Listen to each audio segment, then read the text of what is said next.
Here we go. Dun, dun, dun, dun, dun, dun, dun. Welcome once again to the Ronnie show. Ronnie and Markell make a podcast. I've got a new hairdo. Hey, and I don't. Look, my hairline's still receding. You know that nigga's hairline going way back. Look, my shit's still right here. You can tell. Wait, his hairline is going back in feet based on how many years we are apart. This nigga's hairline is back at like 5 feet. Wow. I have a 5 head instead of a 4 head. Yeah. Nah, let me stop. Pretty new glasses. Look at that. See what my glasses say? Can you see that? Always with the new glasses. What does that say, Roddy? What does that say? I am shit. Wow. I am Groot. You like that one, don't you? These wonderful glasses were sponsored by insert sponsor for glasses. And the gleam to the teeth. Ding! Exactly. Guys, it is another episode of the Ronnie and Markell podcast show. Once again, I am your one and only Markell. We're here. I think you almost forgot your own name there. Oh wait, I forgot. Oh yeah, you were like. Wait, okay. So I'm gonna go ahead and break kayfabe for a second here. Ronnie just jumped from a cup that says "cat lover." Yes. Where's your cat, Ronnie? Yes. Where's your cat? Fluffy, where are you? Where's your cat? Fluffy's not here right Fluffy now. Fluffy is the fakest name for a cat ever. Like, it's the fakest name. Listen, man. The mug doesn't lie. Oh, okay. Yeah, but you do. That's it. Yeah, you're lying about having a goddamn cat. Just so everybody knows, Ronnie does not have a cat. I think Fluffy's in the other room. I can't. We just got a kid. I have a cat. Look at the cat. Look at the cat fur on my clothes. It's everywhere. You're a cat lover. All your clothes have it. Ronnie's brand new shirt that he got from the dollar section at Target. Yeah, okay. You didn't find no Majin Buu in no dollar section at Target. Oh, you might not even find a dollar section at Target. So they got a clearance section. I rated it. Ain't nothing for $1 really though, but yeah. That's true. Yeah, not a lot of stuff for $1. But with that said, we got some stuff for you guys as usual. We're gonna jump into comics, we're gonna jump into movies, we're gonna jump into TV, we're gonna jump into wrestling. If you haven't been here before, that's what we do. We jump into a little bit of everything in pop culture, things that we love. And you get our opinions on some things, honest, straightforward opinions. We're not these are not sponsored opinions. These are not yet anyway. We will never have sponsored opinions. We will have sponsors, but we will. Oh yeah. You go ahead and tell the folks that. Yeah. We'll never have sponsored opinions. No, for our audio listeners, that was just a wink for me. Like wink. I didn't have a problem with the Snyder Cut. It was an amazing movie. Moving on, but no. So we don't have a particular format for how and where we're going to go, but I can tell you those are the topics that we're going to hit, and they're usually the ones that are of the week. Usually we go about a week, maybe 2 weeks back, and we dive into it. So for anyone who's heard this before, wonderful. But if this is your first time listening, thank you for hitting that like or subscribe button. And checking us out, or at least just hitting the play button. We appreciate you just listening to us. And if you just came here because you were like, oh my God, that Ronnie guy, like I'm just here to see him. Hey, how you doing? How are you? I'm available for parties and stuff. Wow, I was about to say he's available. Well, you better No. What's going on? I meant like special guest places and stuff. Here's what I'm gonna do, because I'm the guy who does the editing. I'm gonna put Ronnie's telephone number on the screen and says, I'm on the screen. No. Ronnie, right, I won't pick up if I don't recognize the number anyway. Oh, okay. Just like you do all your telemarketers that's calling in, scam like these, they coming in for you. I'll be like, yes, I would like to extend my warranty. You got a pen? I'll give you my debit card. Of course. Extension of warranty for your car, man.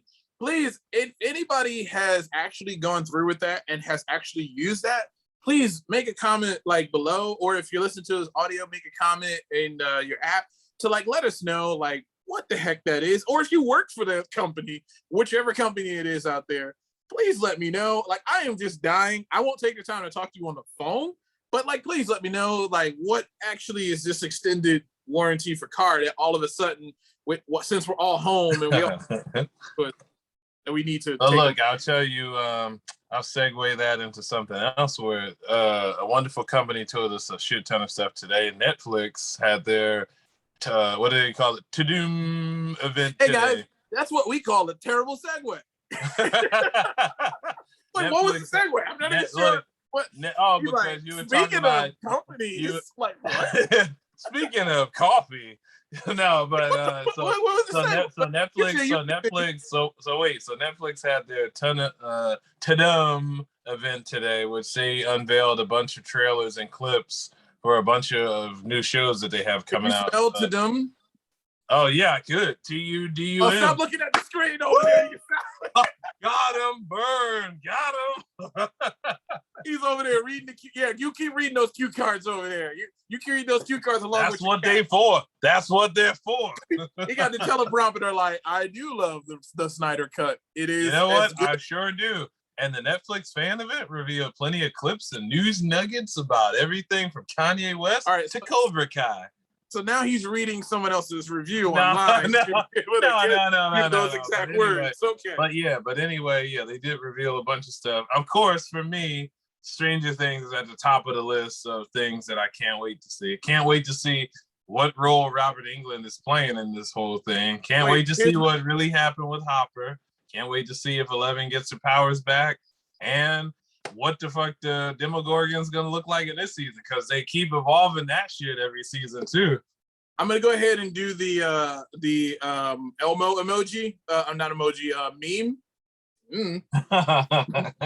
Okay. Like I haven't seen it in so long that I just kind of don't care a little bit. I'm gonna watch. I mean, I remember the end. Like I have to go back and see the rest of it, but I remember the end. I remember Hopper. Well, we thought Hopper died when he kind of when they closed the portal or whatever, and then we know 11 at the close didn't have her powers anymore.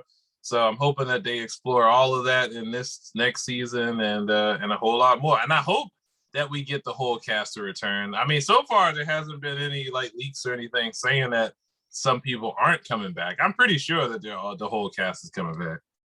Well, I can tell you from having the action figures, yes, they all will be back. They just look a little.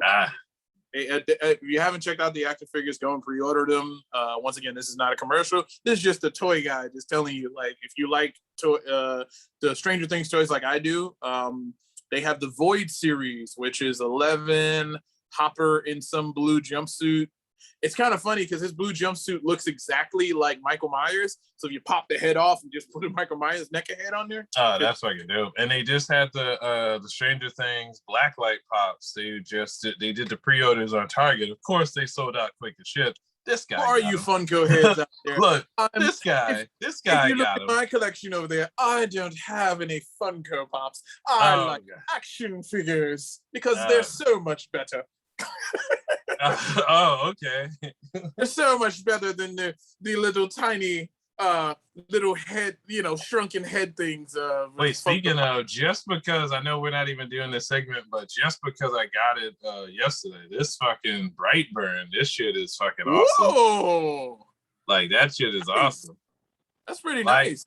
I was really a fan of that movie when it came out. I did not know, literally until before we did this show, that I didn't know that James Gunn's brothers wrote the script for that movie.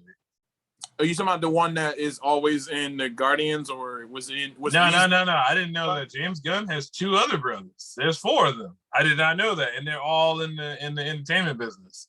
Are you telling me there's 4 guns instead of 2?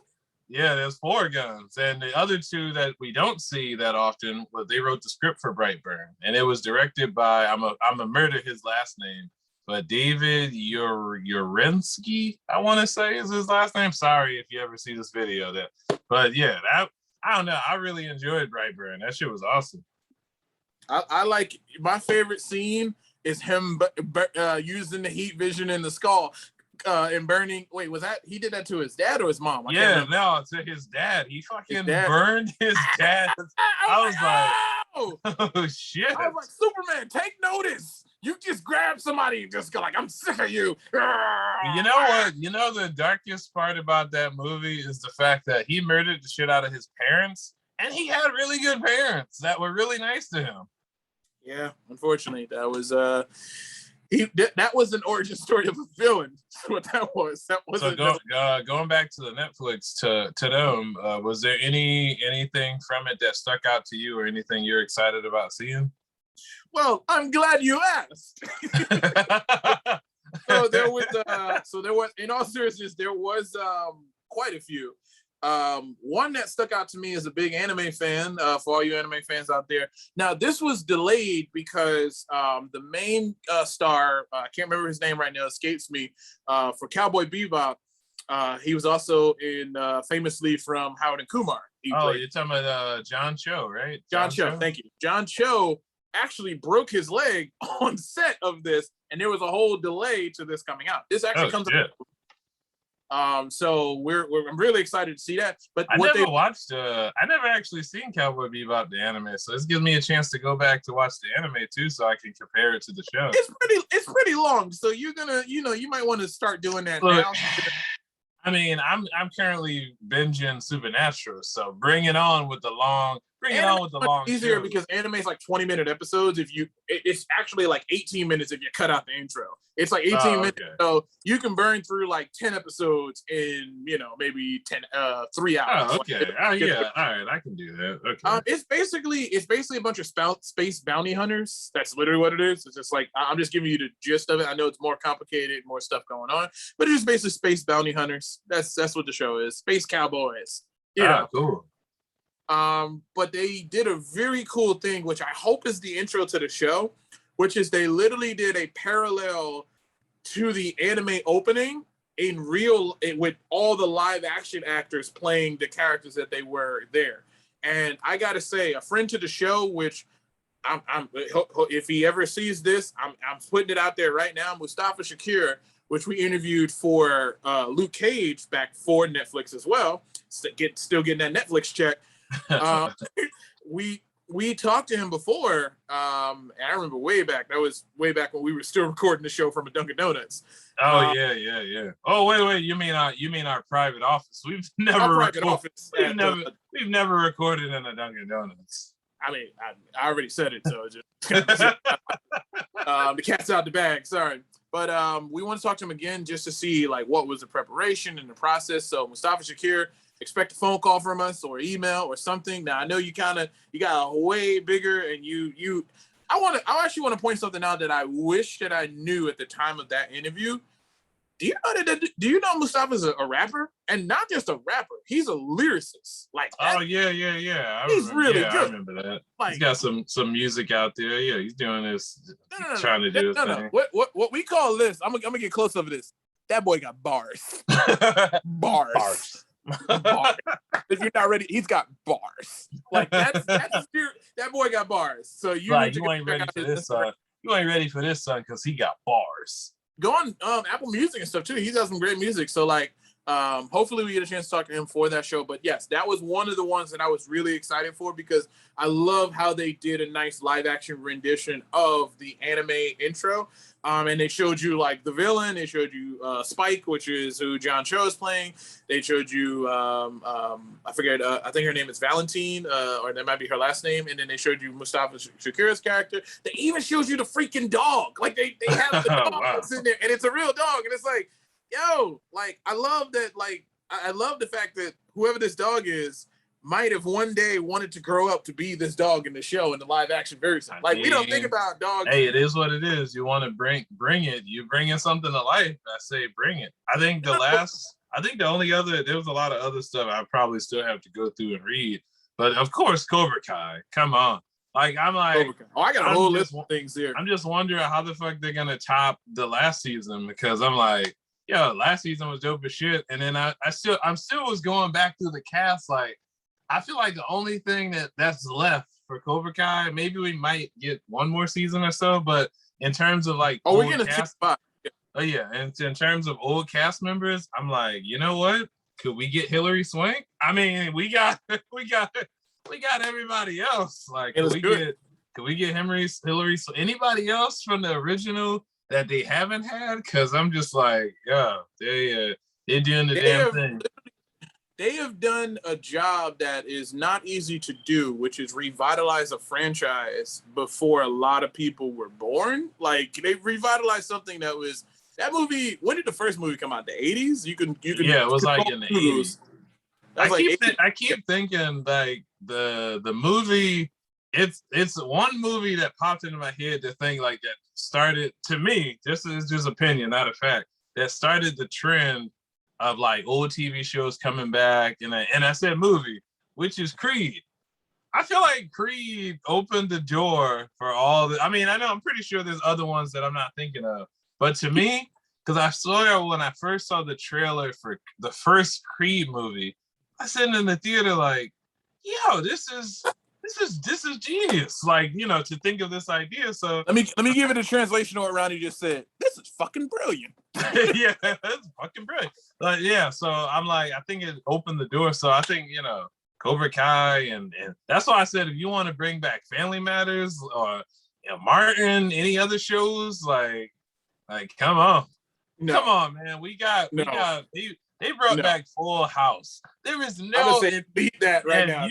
If you would have told childhood Ronnie that, hey, yo, Ronnie, when you're an adult, Full House is gonna come back and have another run on TV, I'd have told you, hey, get the fuck out of here. Full House, that show ain't getting no reboot or no continuation, and we got it.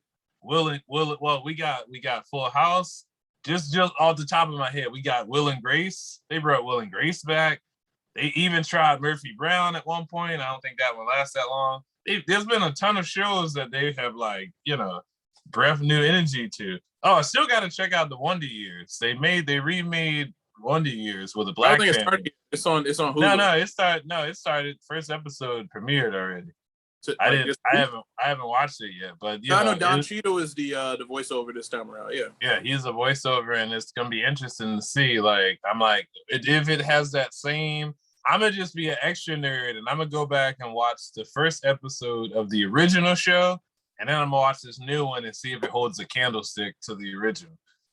I think what I'm very curious to see, and this kind of ties into the next big movie I'm looking forward to from Netflix that premiered at Netflix Tudum today, which was The Harder They Fall. But how it connects to the Wonder Years so well is that we're basically getting in just calling a spade a spade. We're two black guys. I don't know if you noticed, but we're two black guys, right? Whoa. What I noticed is that with the Wonder Years, similar to like Everybody Loves Chris, is that we are not only diving into the story that's similar to Wonder Years, a coming of age story like how Wonder Years was, but we're doing it from a black experience, very similar to the TV show Blackish, which I love that series. Oh yeah. It's a great series because it dives into a specific world or a specific experience that's not totally the norm that we see on TV when it comes to guys that look like us on the screen. Different culture. It's good to see that they're gonna dive into like showing that another side of culture. The same way I'm very excited, and I know this is sidebar, but I'm very excited, not only because we're from Jersey, not only because I know Jersey City really well, I went to school there, but I cannot wait to see Miss Marvel because of how much, just like Shang-Chi, how much we're going to dive deeper into that realm and like what's normal in that. I love to see these different experiences that that I don't see. Well, for that one, you'll have to wait a little bit longer because I don't know if you heard it, but Miss Marvel got pushed back. Yes, for 2022. Hey, look, you know what?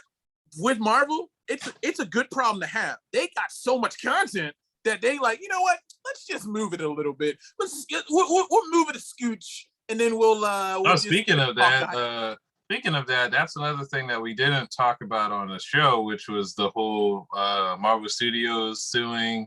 We'll get there. We'll get there right after. Was it Marvel suing or the other way around? It's Marvel suing the estates of different things. We'll dive into that in a minute. But the movie I did want to bring up that relates to what I was talking about was a movie that I am very much looking forward to.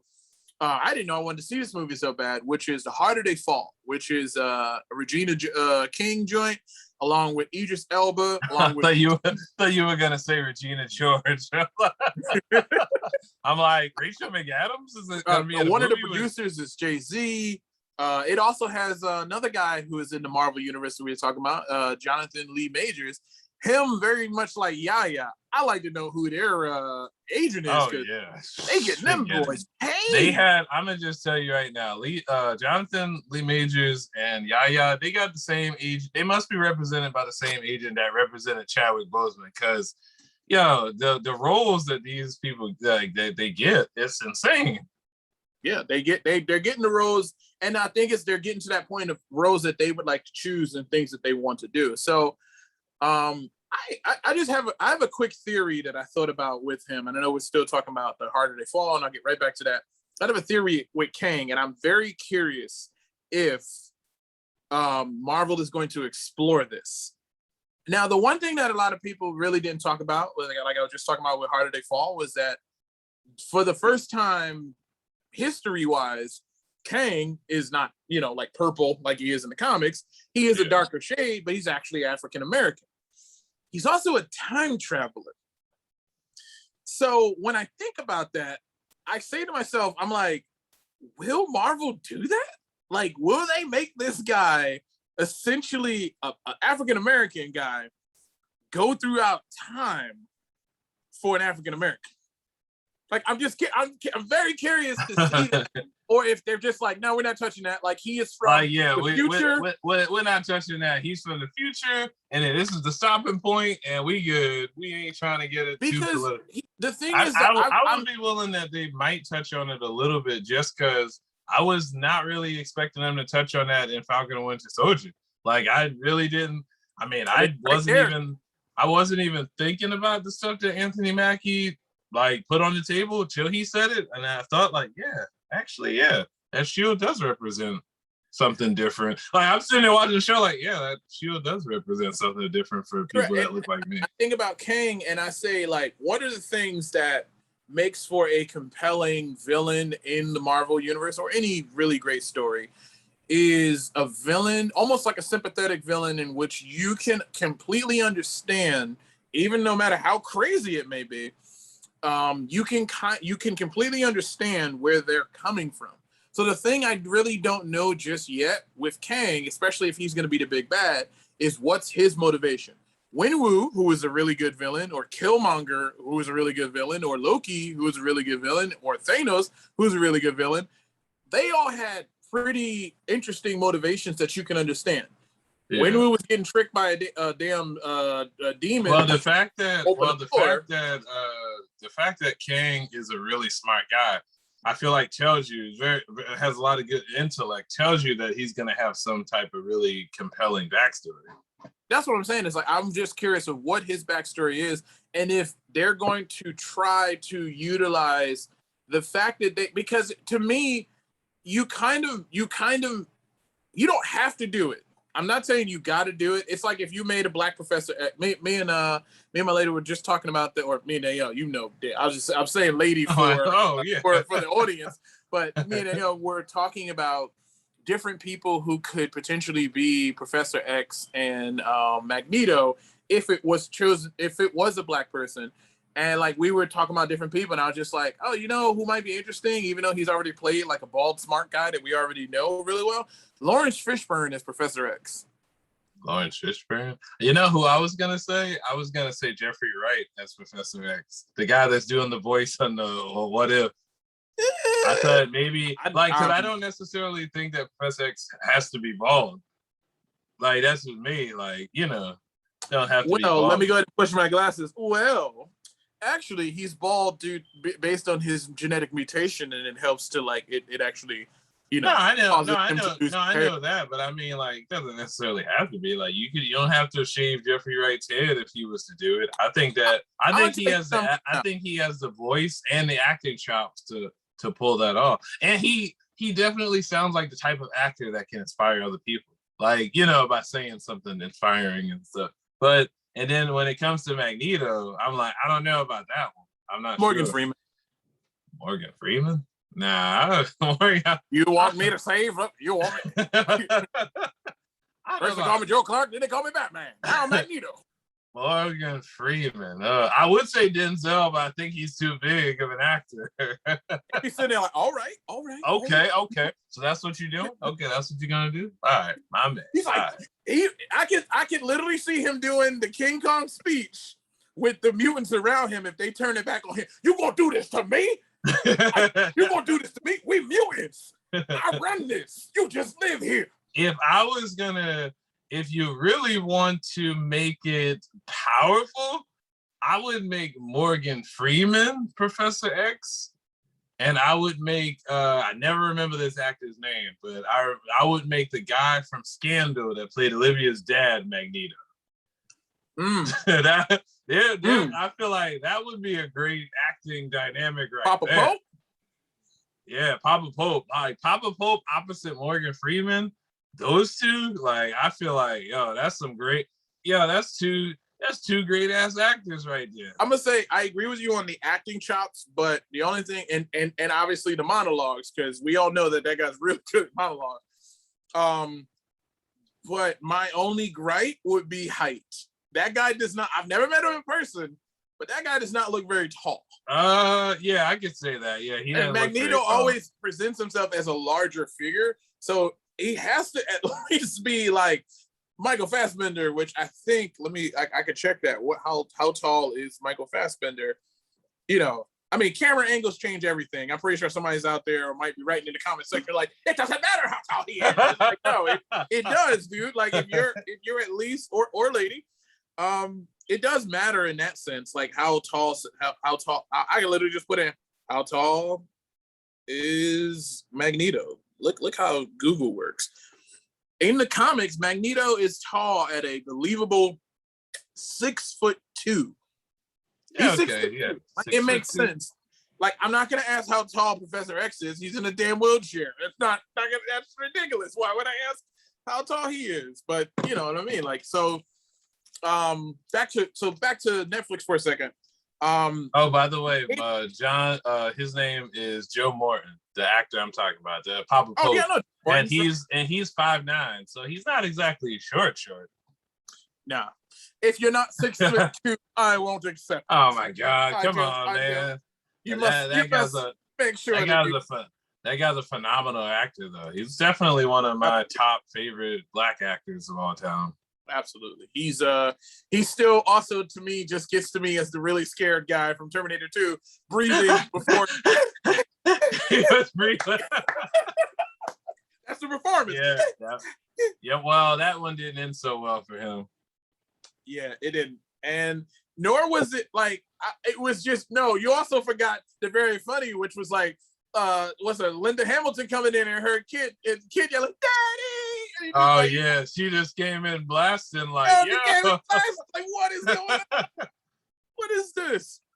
So, Harder They Fall. Harder They Fall is a Western with a almost entirely Black cast.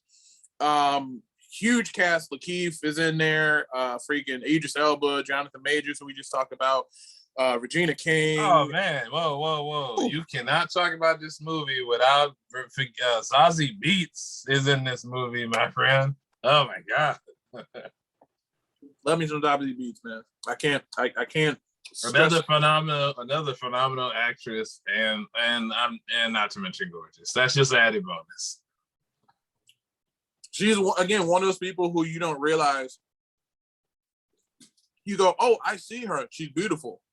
Until you see her in person, and you go, yeah, they got a pretty stellar cast. Yeah, Lakeith. Yeah, you got Lakeith Stanford, Delroy Lindo. Yeah, Delroy Lindo. Yeah, you got a pretty stellar cast here. Come on. You tell me that movie's gonna not be that movie can go to You got Dion Cole, who took over those deodorant commercials. Yeah. Oh, that's nice. He's probably gonna be a comic relief, I'm assuming.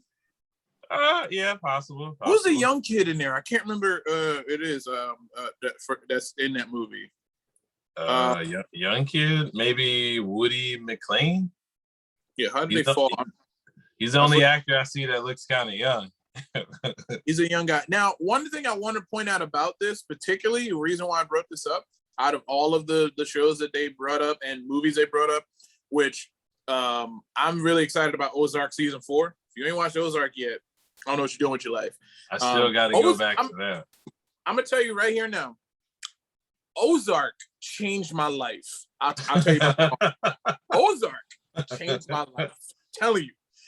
Look at that, Jason Bateman, man. Jason Bateman changing lives since the 80s. Like changing lives. I've been a fan of this dude since Teen Wolf 2, and yeah, you know that's an underrated movie, by the way, too, because I feel like Michael J. Fox gets all the glory for the Teen Wolf franchise, and of course, love him, one of my favorites. But nobody ever really talks about Teen Wolf 2. Teen Wolf 2 was actually a good movie. It was a decent movie, and I love Jason Bateman. Let's start the hashtag. Let's talk about Teen Wolf 2. Yeah, Teen Wolf 2. And you know what? And if you think about it, I mean, I know it's a sequel we'll never get, but they talked about what do you call it? He was basically the cousin of Scott Howard. So it's like I was hoping. I always thought when I watched the sequel, like it would have been awesome if those two like would have met each other. Like I thought maybe Michael J. Fox is gonna have a cameo in there. But maybe somebody could do a commercial or something one day. I don't know. It'd be interesting to see them meet up again. It's like, hey, like he's in fur, like put Jason Bateman in fur and then put Michael J. Fox in fur. It's just like, hey, yeah, like how's your basketball career going? It's pretty good. How about boxing? Type of thing. Yeah. Yes, Ozark definitely changed my life, and I'm looking forward to season 4. Your video went away for a second. Crap. Sorry about that. No, it's all good. It's all good. So Harder They Fall, looking forward to it. Stellar cast. But one of the things that really stuck out to me about that I mentioned to you offline and I want to say here on the show, I learned something from the director who was at the Tudum, the global fan event that Netflix kicked off today, which was these cowboys that are in here, the women and the men are real black cowboys. And once again, probably one of the first real full cast movie set as a Western that has a full black cast. And it's not just, we wanted to do a full black cast. It's them actually honoring real black cowboys that existed. They have like real footage and real images, because obviously there was no video, but yeah, so I love that that's happening. And I remember, I'll say it here on the show. I remember we were talking about that earlier, about there being like a lack of like black cowboy movies and stuff like that. And I have brought up Briscoe County Jr. Yeah, I mean, but then I forgot about another one. What the heck was it? Mario Van Peebles. He was in another one that came out like a million years ago. I'm trying to look it up right now. I forgot the name of it, but can't forget him. He's another black legend in the black cinema world. But he made a Western like a bajillion years ago. I think it was called Posse. That's what it was called. Posse. It's funny. I saw that movie like a bajillion years ago. Do not remember what it was about at all. I just remember that, but that shows you the lack of how many movies, because I'm sure that movie was from like the 80s. I'm pretty sure it was too. Or maybe actually I'm thinking more like 90s. Speaking of him for a second, shout out to his family, because I know his father actually passed away this week. Oh yeah. His dad passed away. Condolences to his family. Melvin Van Peebles. Yeah, Melvin Van Peebles. He was 89. He was I believe, that's how he got into the biz. All right, so the Van Peebles are definitely good actors. I wonder if he has any kids that's gonna come into I'm talking about Mario. I wonder if he has any kids that are in the film industry in any kind of way, or TV. But yeah, I'm pretty sure. Oh my God! And just because we're on the subject of Mario Van Peebles, I don't know if you ever saw this movie, but there was a franchise called The Exterminator. There's a very old movie. Exterminator was also from the 80s, but it was very similar to Death Wish, where like all the street gangs and stuff, and it was kind of about this guy. He kind of like took the law into his own hand, like a vigilante, but he literally wore like a fucking a mask and an outfit where he had to fire, and he was he was going around like fighting the fucking. But long story short, and it's a spoiler if you've never seen the movie, But Mario Van Peebles, I believe, was the villain in the second one. He's like the leader of the villain gang. But the hilarious, you know what? I'm not even going to spoil it just because I brought it up for maybe if generations of people didn't see it. But it's totally worth it for the end scene because Mario Van Peebles thinks he has the upper hand on this good guy. And holy shit, what happens to him is insane. That's all I'm going to just leave it on that. You can look it up. Look, I'm assuming that's like the end scene, right? Yeah, it's the end scene, but it's a movie called The Exterminator. It was they made Exterminator 1 and 2, and I'm like, holy shit! Now I got to go back and buy those on Amazon or something. Because you can check it out on which called. Yeah, we going down memory lane, like bringing up that stuff. I'm like, wow, that was like, holy crap! I remember that. He was also Mario Van Peebles was also in New Jack City. Of course, like why we know. We definitely need a few more huge movies. Like definitely need a few more cowboy movies. But yeah, I'm looking forward to seeing that one too. Definitely looking forward to seeing that one. Another one, I mentioned Ozark because I am obsessed with Ozark. I love Ozark, and I think that, like I said, that movie changed my life. Then there's a documentary about Kanye West coming out as well. I'm actually interested to see really? that one. I didn't see that. What's the name of it?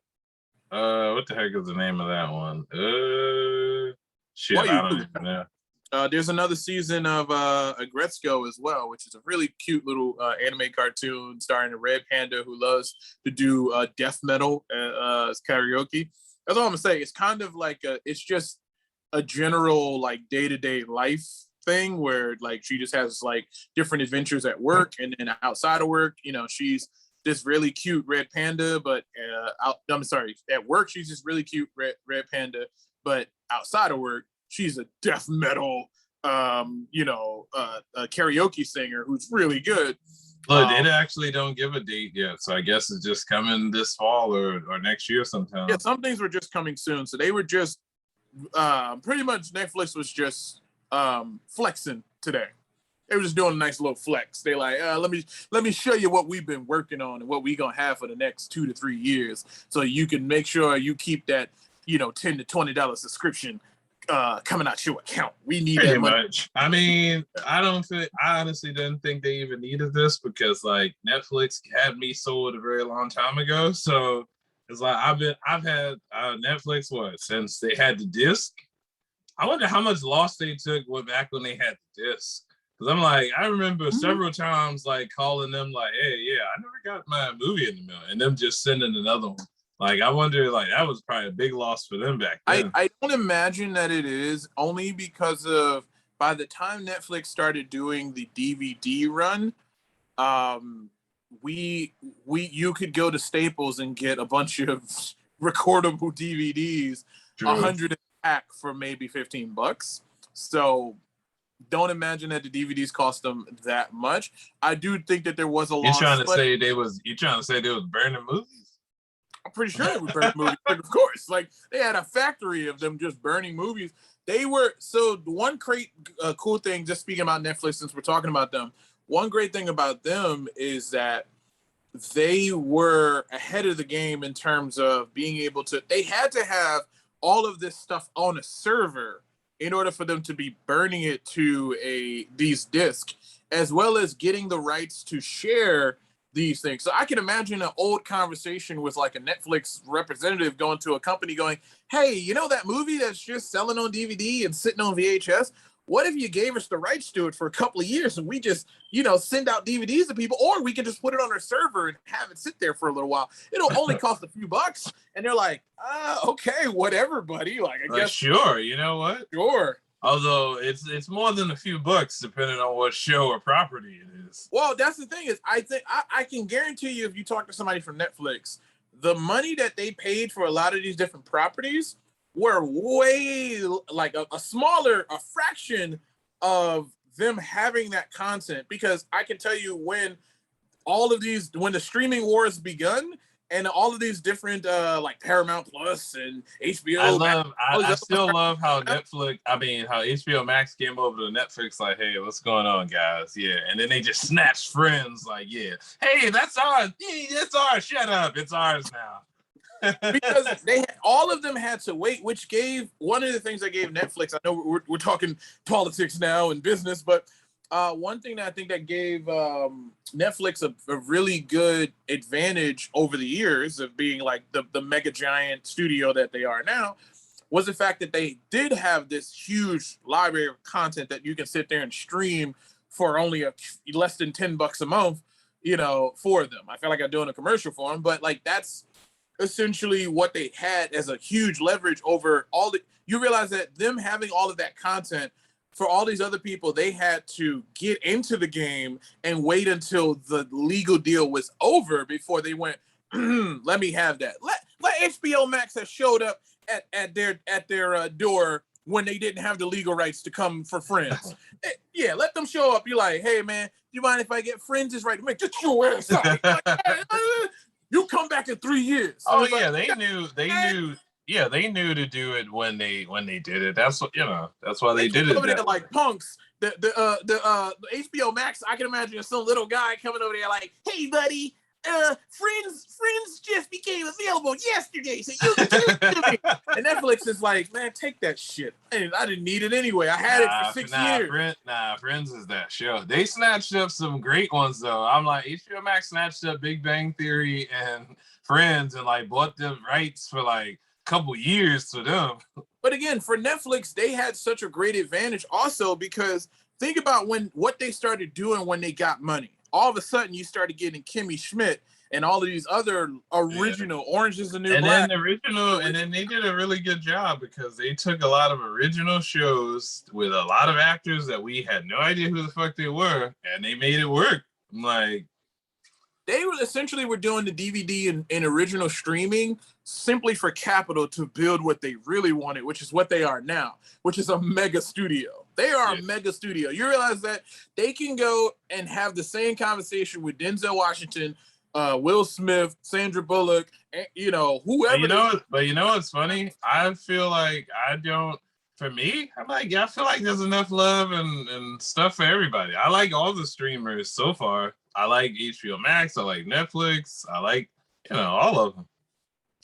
I'll be honest. Yes, they all have different content that's there. But again, if I'm I was with HBO Max, I was the first one that was like, man, I'm not paying that. I'm not doing that. And I remember the first day that I downloaded the trial, I watched HBO Max for like 4 or 5 hours that day, and I was like, I ain't gonna have me watching this tomorrow. The next day, I'm like, I'll catch a couple of episodes of Big Bang Theory.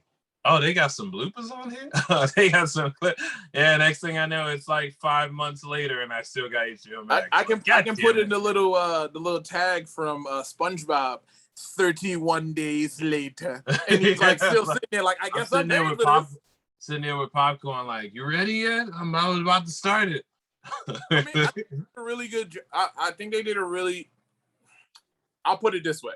They did a crappy job of having a conversation with the other people involved with the movies that they distributed, because there were some people who are like, I'm not messing with them ever again. And there are a lot of companies who are pissed off at HBO for the whole, hey guys, we're going to drop these movies in theaters at the same time as they go on HBO. With us still being in a pandemic and just having that choice, hey, hopefully the companies can work that out. But me personally, I like having that choice because I have some weeks now when I do decide to go out to see a movie, which I have, and I go out, I'll say like, all right, this particular one, like Matrix is a no-brainer. I want to see the new Matrix in theaters. But then I have weeks where I'm like, you know what? I just feel like chilling at home and I'm gonna check out this new movie on, Netflix or whatever. Personally, for me, I would say it's easy to say that thinking of it as a consumer, but also you thinking of it and from a studio standpoint. Let's say, for instance, a lot of these weird deals happen where they say, okay, Ronnie, you're gonna make Bart Simpson the movie because you're the creator of Bart Simpson. And when you look at the contracts say, well, you're gonna make X amount of dollars in the box office. Look. Disclaimer: I am not the creator of Bart Simpson. Not at all. Just in case. Look, just in case I'm not, it's Matt Groening. I'm not the creative person. Of course, you're gonna make an X amount of dollars in the box office, and you guys never had a conversation. Let's just say, for instance, your name is Scarlett Johansson. Okay, let's say for illustration purposes, your name is Scarlett Johansson, and they said you're gonna make X amount of dollars. You're gonna be in this movie, and you're gonna make this amount of money.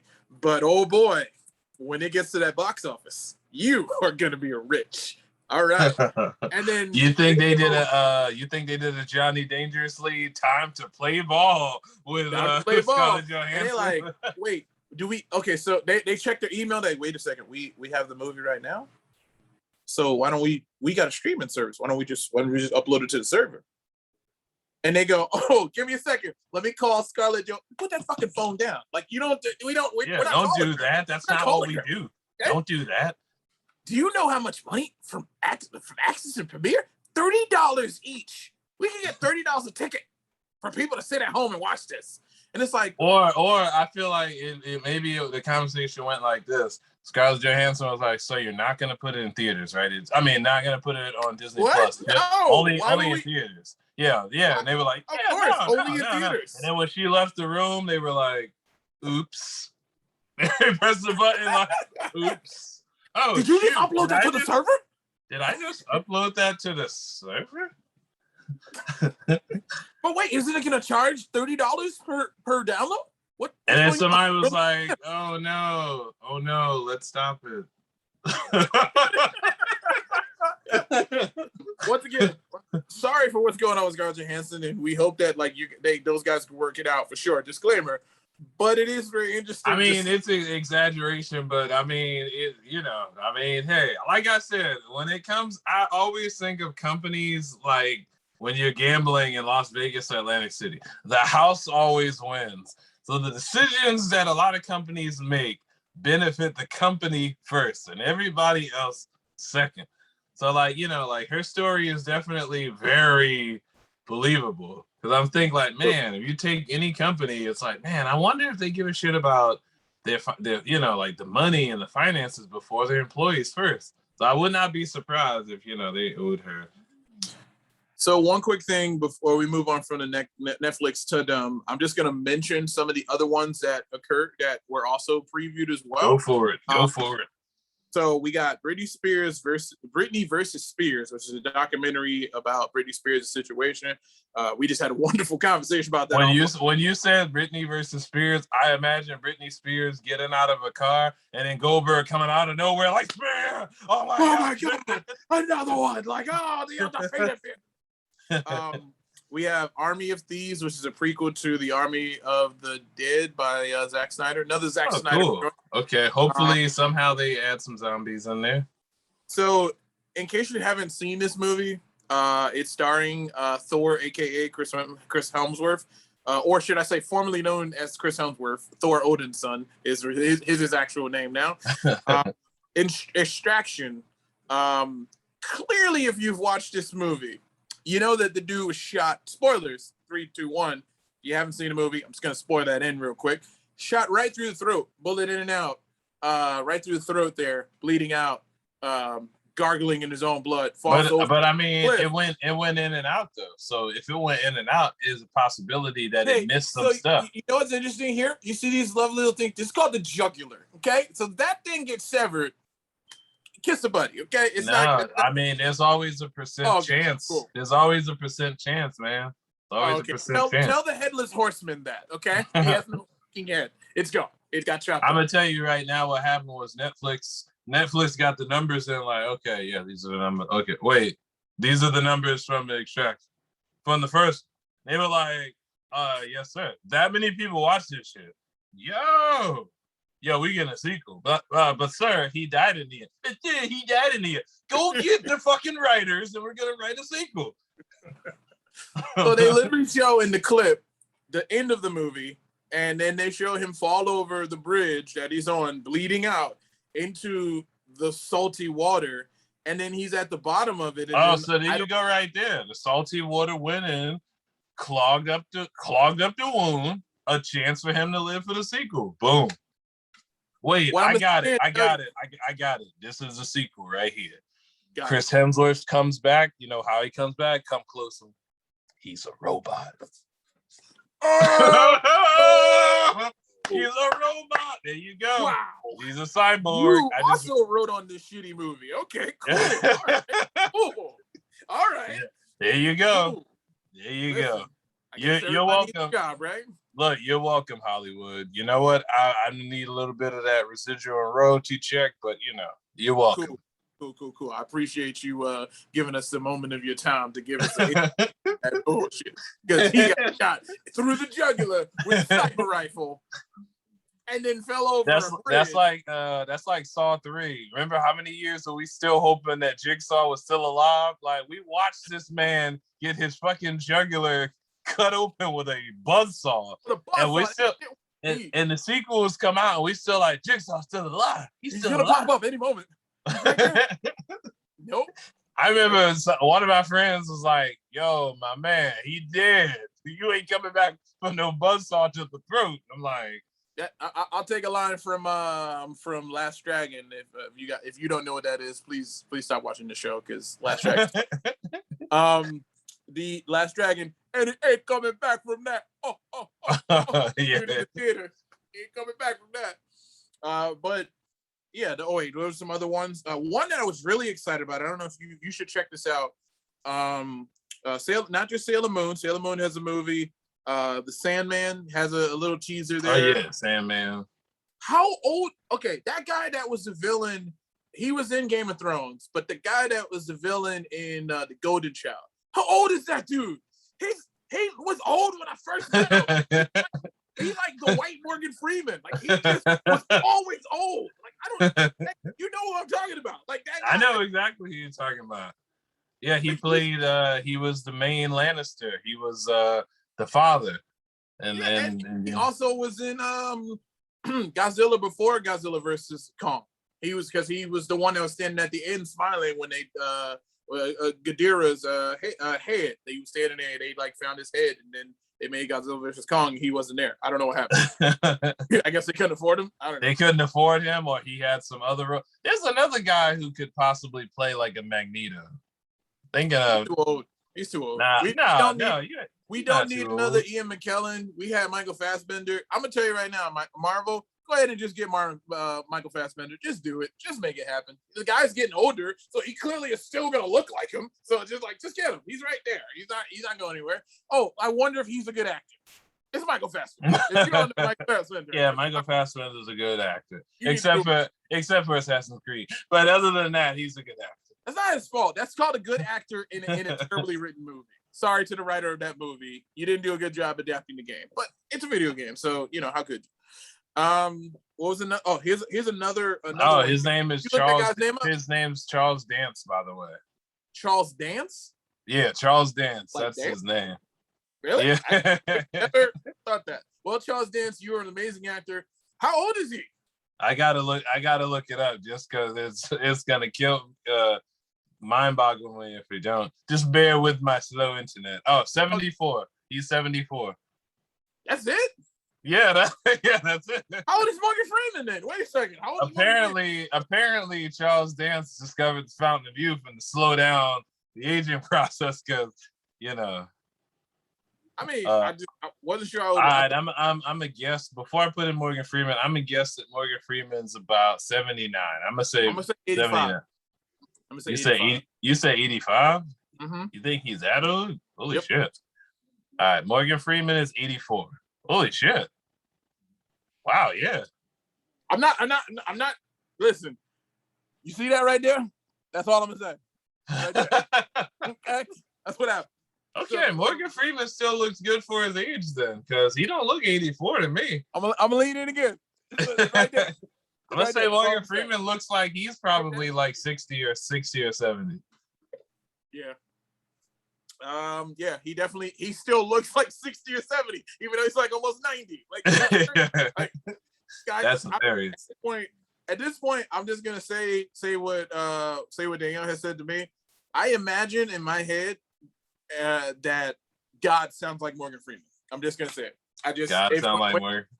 When I'm it would be cool if we got I know this is like a total sidebar. I was just thinking about it because it popped into my head. I was thinking about we're running down the list of all the Tadum stuff. I was thinking about the movie The Rundown with The Rock. I was like, I wonder if we'd ever get a sequel to The Rundown with Rosario Dawson and what's his name, Sean William Scott coming back. It's called Red Notice because it was also on Netflix. It's Red Notice. Wait, Notice. Are they in that movie? What are you talking about? Yes, Rock and no, not the Sean William Scott dude. No. Oh yeah, I was like, you had me thinking him and Rosario Dawson were in the movie. No. It's just it's The Rock and another funny white dude. It was what's his face? Ryan Reynolds. Ryan Reynolds. Ryan Reynolds. How did you forget Ryan Reynolds? Fucking man. For a second, Free Guy was amazing. Yeah. Anyway, yeah, Free Guy. Fuck you. Free Guy was amazing. Free Guy was Free Guy. I don't think that shit was awesome. Amazing. That shit was okay. Awesome. I would say I loved every minute. I feel like if I do a quick review of Free Guy, I feel like I haven't had that much fun watching a movie in theaters in a really long time. I was sitting there the whole time like this is so much fun. Like this is awesome. What I'm gonna say is that Free Guy, to me, the only thing that I would give a tiny gripe with, which is not like enough to give that movie a bad score. I still give that movie like a 9.5 out of 10. But what I will give is the fact that it was predictable as all hell.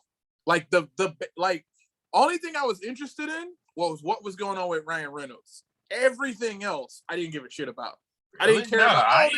They got their code stolen. I even thought Taika Waititi as a villain. He was funny as shit too. He was cool. He was just over the top, like, you know. And then, oh my god, how about you can't say that the ending. How the fuck did the chick not connect that Steve from Stranger Things liked her? I was like, how did that go over your head? That whole time, like, I said, it was very predictable in that sense he fucking programmed the AI of Ryan Reynolds to like all the stuff that she liked and this and that. And then like he goes to leave to get the fucking coffee.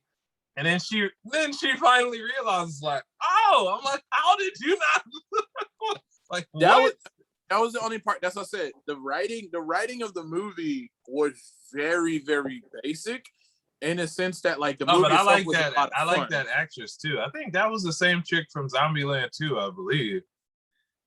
No. I think was that Zoe Deutsch? That wasn't Zoe. Oh, okay, maybe they look similar. My bad. Yeah, I was just saying like, no, that wasn't the same. I love Zombieland. I hope they make a third one. But yeah, that movie was very simple in the sense of like, clearly they're like, oh, they're looking for something in the game that is going to give them the thing they need. And I'm pointing at Ryan Reynolds as they're literally saying, and I'm like, you mean Free Guy? Free Guy is going to be the thing, is your evidence that Taika Waititi basically stole from you. It was like everything, like storyline wise, but like I said, everything within Free Guy was what made the movie awesome. Everything outside of Free Guy was just like, okay. Like, and I forgot one more to them we didn't even fucking mention. Fucking what's the name? Umbrella Academy. We finally get a new season of 3. I got it right here. Yeah, we finally get a fucking new season of Umbrella Academy. The last one was fucking awesome. The last one, if I remember, was it the first season or was it the second one when Diego fought the dad and just got shanked? Was that in the second season, right? Yeah, that was in the second season. I'm like, that episode, I mean, that of course in real life isn't hilarious, but it was hilarious because I thought Diego is like a master of knives and shit, and he fought up against his dad and almost lost his life. I mean, that would make sense if it's a guy who trained him. Yeah, pretty sure. Yeah, I know, but it's just fucking hilarious. I'll teach you everything you need to know, not everything I know. That's how masters work. I will teach you everything. He left his ass in a pool of his own blood in the rain. Credits. I was like, oh shit. The end of season 3 ended with them. They fucked up time, and now when they came back to the school, everybody, including the family members that they lost, is still alive. And it's all of them, so it's basically them versus them in this new season. So it should be very interesting to see that dynamic of basically them doing double roles for the characters. They have this is gonna be the first season back where Ellen Page is now Elliot Page. So that's gonna be I wonder how they're gonna I know her character was already what do you call it? Like I don't even know how to say that, but you know what I'm saying. Not like non-binary is what you're saying? Yeah, that's what I meant. Her character was already like that in the last season. So now I'm like, how does the dynamic of that character change since she is a he now? Like, I wonder if they're gonna write that into the script that way, or is she gonna continue to be the character she is on the show? I mean, to be honest, he. Elliot is an actor, so if Elliot decides to continue to be their sister, it's called acting. No, so I know that. I'm just wondering, if they're doing that in the show, or do they change the character in the show too? It's gonna be interesting. That would be interesting. I'm also wondering, is that the first time for a TV show where someone came out as trans and then I'm like, I don't know. I know the history of that. I wonder because that's kind of cool too. I think that's cool in the sense that that I'm pretty sure you may be right that if Elliot filmed this while still being Ellen, then it's going to be Ellen because it's just a representation of that person at that time. But if they did film it during the period of time when the transition was happening, then that is going to be interesting to see how they write that in there because we already know if you've ever read the comic, this is a loose translation of it. Like stuff. Oh yeah. It's a loose translation of it to begin with. Same thing with The Boys. Like The Boys is a loose translation of the comics. Oh, both shows are a heck of a translation. Yeah, they're loose translations from. Especially The Boys. The comic is worse than the show, actually. Oh God, you rape and death and Nazis and all that kinds of stuff. So it's definitely a different. This is an adaptation. And we'll get a new season of that. I know it's not on Netflix, at Amazon, but we get a new show of that too soon too, which is just a fuck ton of great new awesome content coming from the end of this year into next year. The Sandman, but one that I really wanted to put out there besides the Sandman and Arcane, which is League of Legends. I'm for anybody watching or listening. If you don't know what League of Legends is, or if you do, doesn't matter. I hope that you have at least gone on YouTube and looked up the League of Legends animated shorts that they make. I know you haven't watched that. League of Legends? League of Legends. Like the little animated shorts that they make that's like... No, I haven't watched that. Well, the only thing I've been watching currently is Squid Game. And that's another one. I feel like that's another one, if you haven't watched Squid Game, here's my thing. Watch it. That's it. Squid Game? The Squid Game on Netflix. On Netflix. It's awesome. But yeah, definitely check that out. I think the last one that I'll mention before we move on from Netflix to them is Super Crooks. You've heard of Super Crooks, right? Oh yeah, that's the Mark Millar book. I'm not. Now, this is no smite to Mark Millar. I love him. I don't know. This is another one that's up in the air because, and I'm not really going to get excited. And it's only because his last show, I'm I didn't even get a chance to watch it because, more like I didn't even bother to watch it because I was excited to watch it the weekend it came out. And before I could even watch the first episode, I found out it got canceled.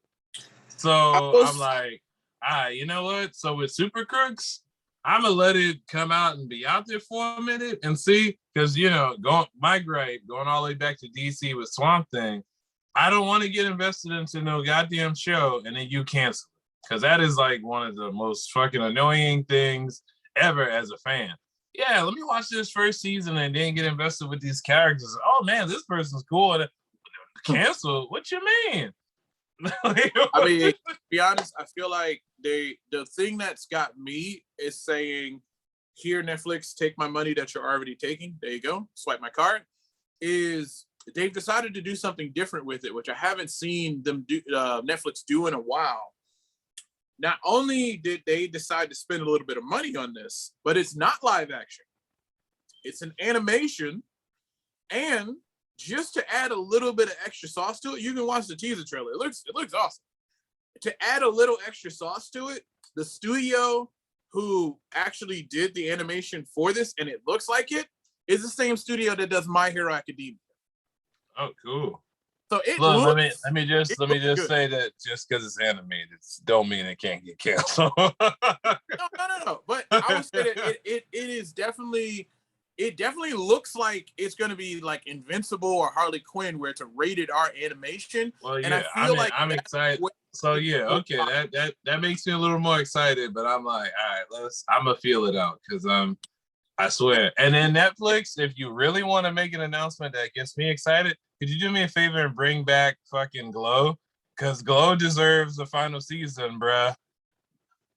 Hashtag I haven't forgotten movie. about that. That's one of my favorite new shows that fucking Netflix made. So I'm still like, bring back Glow. One other piece of one that I want to mention, just because I was actually on the set of that one myself.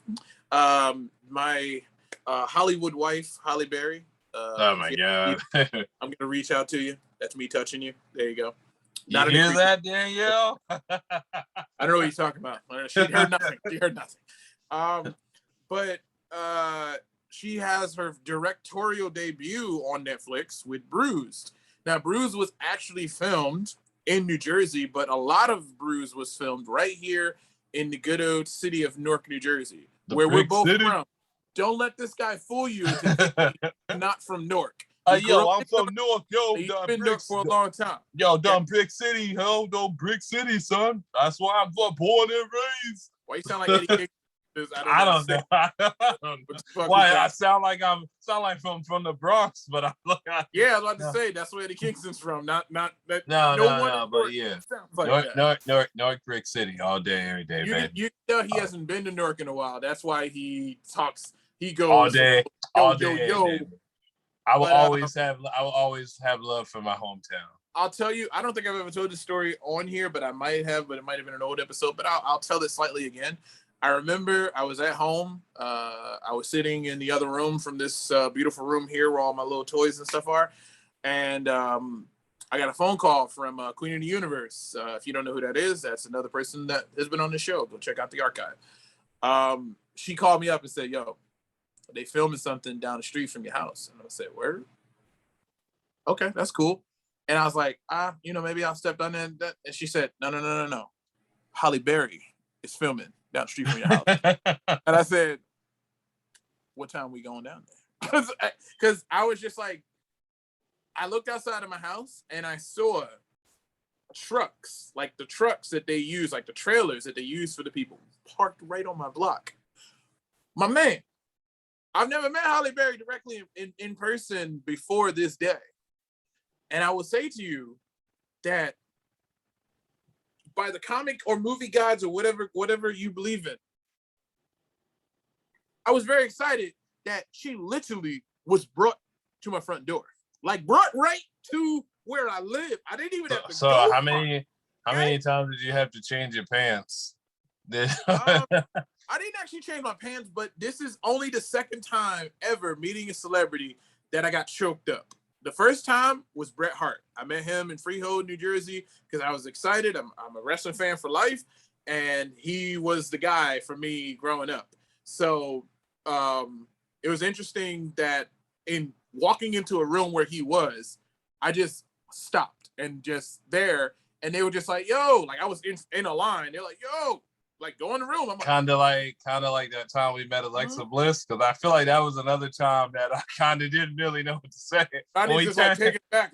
When we turned that corner and saw like her in person, I was like, oh wow, she's like a lot prettier in person than, like, not saying she's not pretty on TV, but I was like, oh my god, like TV. That's right, like to kick his ass. That's exactly what he was saying. No. Oh, I thought she was ugly. No, but TV, like, we met a lot of the roster in person, and TV definitely makes half these people look different than when you see them in person. Like, oh my god, like they look 10 times better than they do on TV. So to make a long story short, I remember we were standing on set while she was actually filming a scene that I'm looking forward to seeing in this Bruise movie. It's her actually doing actual punches and taking punches, and her character is a fighter in here that's trying to like. Is that going to be? Is there an option for theater and Netflix with that one? I'm not sure. I'm not sure. I know some of the Netflix films are, to the thing and theater. It didn't say today, so that doesn't mean that it can't be there for the future. But as of right now, as we record this, no, it's just in November coming out. Maybe a couple of maybe 10 days before Eternals, I believe. I'm pretty sure that was gonna do well. It's gonna be good. It's gonna be great to see her direct her debut. But that day, I remember when I saw her. And I didn't see her when we were standing on set, me and Queen of the Universe. We were standing on set because they didn't really care if there were people from outside standing on set. We were just basically free extras. Well, know something funny? I still remember the first movie I ever seen Halle Berry in, and it was Strictly Business. First movie I ever saw her in, I was like, wow. The first scene that she shows up, I was like, wow, she is beautiful. My first love for Halle Berry was not Strictly Business. It was Boomerang, which is movie from with Eddie Murphy. Boomerang. Same acclaim that all his other movies did. But I'm sick of you talking about love. Love should have brought your ass home last night. Yo, you got to take it a step further. It wasn't just him saying that. She mushed his head with the finger. That shit. It was just love should have brought your ass home last night. Don't forget in the end credits when he got her back and when they were walking down the street and the lady walked past him, she said, "If you turn around, I'm gonna break your fucking neck." What did I do? Yes. That's like my wife right there. That's absolutely. But no, you know how old I am? I remember seeing Boomerang in theaters. Yes, me too. Holy shit! That was the 90s, bro. That was the 90s. Holy shit. We're 5 years apart, so yeah, I'm pretty sure. What in the 90s you were? Jesus Christ, I don't even want to say how old. Oh, in the 90s, I wasn't that old. I was I'm only teens. I was what in my. What am I now? I am 29 now. So yeah, I wasn't that. Listen, I'm not ashamed of it. 35. I'm never ashamed of it because it means that I've lived. I would say that I have lived through some of the greatest decades in human history. Fight me on it. Except for last year. Last year. Last year is the only year that I was crossed off. Deadly virus. Deadly virus tried to wipe out humanity. So let me clarify that. I have lived through the greatest history of pop culture. Okay, I was gonna say it's been the greatest decades. Okay, yeah. Actually, yeah, I would say Ninja Turtles. We grew up with some great RoboCop. We came from the best generations. They asked me the question, "What did it cost you?" Everything. Was it worth it? Yep, absolutely. But so that pretty much wraps up the Netflix portion of our show, which we pretty much reviewed the we pretty much took about 60 minutes to yeah, we took about 60 minutes and gave it to Netflix. Come on, Netflix, give us that check, or at least give us a year subscription or something. Come on, give us something. But with that, the only other things we had to pretty much talk about tonight, I wanted to jump into real quick because I know that we are nerds and we always get stuff, and there's also things that we read. So I have not a comic book recommendation, but a manga recommendation. This is a little bit something different. Now, I actually originally read this through the Shonen Jump app, which I'll give them a little quick plug here for free because whatever, it's $2 a month. For Shonen Jump, you get all of these different books and stuff that from manga. I can catch up on a lot. A couple of recommendations I can make: Spy X Family, really great series. Spy X Family, okay. Spy X Family. Just a quick synopsis is basically a spy has to create a family for a mission that he's trying to do. Unfortunately, all he needs for this family is a kid and a mother. And he chooses the worst ones possible, in which the wife he chooses is a murderous assassin, and the kid that he chooses is a telepath. So he can't lie to the kid, and the kid also can read both of their minds, so they know when they're lying to each other. So it's this beautiful comedy action thing that is just amazing because, you know, it's like, oh, hey, honey, how was your day at work? And she's sitting there at the dinner table with the telepath kid going, oh, it was great, honey. I dealt with a few clients and stuff. And the kid's literally reading her mind and watching her mother slash throats and chop heads off and do all of her. She's pretty much Black Widow. She's pretty much Black Widow. And then her dad is a spy. So imagine if you're a telepath and you have parents who are lying to you, but your dad is James Bond and your mom is Black Widow. Like, they're literally going out every day killing people for the mission, you know. But at the same time, they have this whole fake family thing going on. But as time goes on, they're starting to like sort of fall for each other, the whole family in general. Like, you know, she sees them as her parents and they see her as a kid, and there's a whole bunch of other stuff. But great series. I would have never found it without Shonen Jump because it's not, I've never seen it in print, at least in America. The other one I wanted to recommend, which is something I'm currently reading, I think I'm on like maybe the 40th chapter. This guy that actually bought the paper book, which you can see from the plastic. Chainsaw Man. Chainsaw Man. Chainsaw Man. Chainsaw Man. Look at that. I think I heard of that one. Yes, they're gonna be making an anime very soon. Because I think they're on like the 100th chapter or whatever. I bought it from what's that? Books Kanakunia. I'm pretty sure that's a bookstore here. They're in New York and New Jersey as well. I think there's like one in New Jersey. But, oh wow! Did you go over there and pick it up personally in person? This one I did. This one I went over to. I meant recently. Oh, you mean in New York? No. Yeah. That was just a joke. I'll be to New York one day again, maybe in the next 2 years. Wow, anyway. I think I didn't really read anything this week other than I know that the next what was it? The Last Ronin TMNT came out. I haven't read that one yet, but other than that, I think the only one was what do you call it? Radiant Black #8. I think that's the only last book I read, which is like literally like a cross between Power Rangers, Dragon Ball Z, and fucking and Tron. And that book, you know what's crazy about that book? That book is literally about this guy named Nathan, and he's like a writer, or he's trying to be a writer. His finances fall apart, and he comes back home.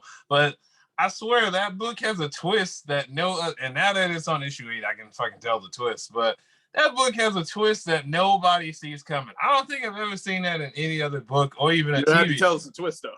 Well, huh? I said, you don't have to tell us the twist, though. No, I have to. No, I want to tell you. Even if I tell you the twist, I'm not fucking spoiling the book. But literally, the first 3 episodes you learn about this guy, Nathan. And Nathan's a writer, is having trouble with finance, moves back in with his parents, and then he winds up inheriting this power called the Radiant. And then you're like, okay, cool. Like, basic superhero story. Cool. All right. Then he comes across another person and discovers there's another person. Like, his is Radiant Black. He comes across another person who's Radiant Red, who also has the same powers, except that person's using their powers to rob banks, tries to stop that person almost kills him. And then the Radiant goes to his best friend, Marshall, which Marshall is the main character. And I'm like, oh, I did not see. I don't. And there's so much more that happens that I'm not spoiling. But I don't think I've ever read another series. I'm like, oh, so the first guy wasn't actually the main character. Oh, okay. It was like a bait and switch. Like, they made you think that this guy was gonna be the hero, and then his best friend is talking about all this stuff like, you know, man, you're not doing this. If I had those powers, you know, I would do X, Y, and Z. Because like his best friend was the first one he let know, like, have the power. Yeah. He was there when he got the power. Yeah. Like if I had it, I'd do X, Y, and Z and that and that. And it's funny because like from a writing standpoint, well, it's almost as if the writer was saying, well, here you go. Here's the powers. So let's see what you do with them. Because that's literally what happens. His fucking best friend gets hurt and winds up in ICU, and the power is bestowed to him. And then he goes, and then I'll tell you just this part and wrap it up. And then he goes to pursue the Red Radiant person who hurt his friend. Before he can get to the Red Radiant that hurt his friend, another Radiant person shows up who has like is just multicolored as shit with fucking swords. Is coming after both of them, trying to kill them because he wants their Radiant power. So you got to put that beef with her on the shelf because this motherfucker is trying to kill both. And I love that the fact that the story does not tell you who this person is. We get no backstory on this person. The only thing that we get from issue like 3, 4, 5, 6, 8 is that this motherfucker is like Jason Voorhees and he's coming after these motherfuckers to kill them and take their power. And I love the mystery that like so far we have no fucking clue who this person is. But yeah, Radiant Black by Kyle Higgins. Like that's definitely my recommendation. That's fucking awesome book. I'll definitely. I think I'm on like issue 4, so I think I don't remember exactly what's happening there, but I read a lot of shit during the week, so I'm trying to figure out what. I think I read another one called Frontier Man. Frontier Man. I don't know if I got a copy of that one. And then Chew, of course. I'm all caught up on Chew because I'm just John Layman fan for life. Because let me read a quick synopsis of what's his face, Chainsaw Man. If you want to know what it's about, the main character is named Denji. He's a poor young man who'll do anything for money, even hunting down demons with his pet devil dog Pochita. He's a simple man with simple dreams, drowning under a mountain of debt. But his sad life gets turned upside down when he's betrayed by someone he trusts. Now the power of a devil is inside of him. Denji becomes a whole new man, Chainsaw Man. Holy shit, that's pretty good. Wow, and also another character with financial troubles. Man, can't get away from that. Talk about financial. This dude here, it's hilarious to me, like that you look at him and he looks like creepy and scary on here. And also he's got the trope of having the sharp teeth, because that's also a he also kind of looks like, what's the name from My Hero Academia? Bakugo? Yeah, Bakugo. Yeah.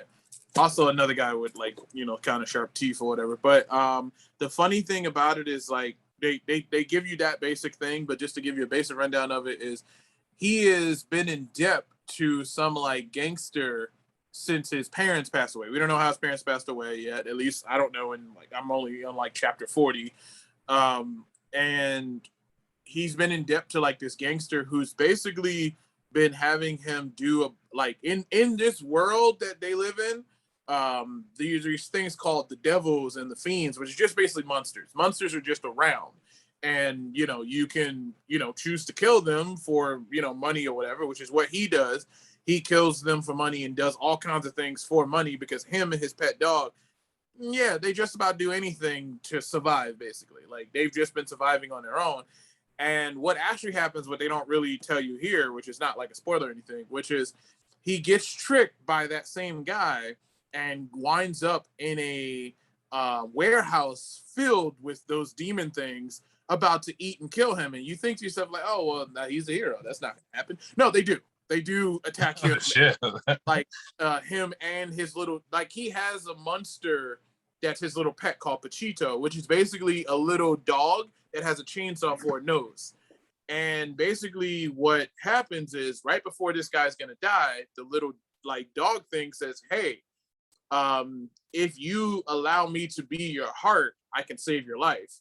And he's like, okay, like, fine. And he basically allows him to fuse with him, and ta-da, Chainsaw Man. Chainsaw Man. Like, so now it's interesting because you find out, obviously, there are other people like that. Like, you find out in the world that humans and demons can make pacts, which is very similar in, like, any demon and human world. They can make pacts, but these pacts are basically, like, there's hundreds of different types of demons, and you can make pacts with them to say, okay, I'll give you half my lifespan, and all you got to do is give me your power of being able to see into the future, like all different kinds of like things like that. So this thing has made a pact with him to basically keep him alive.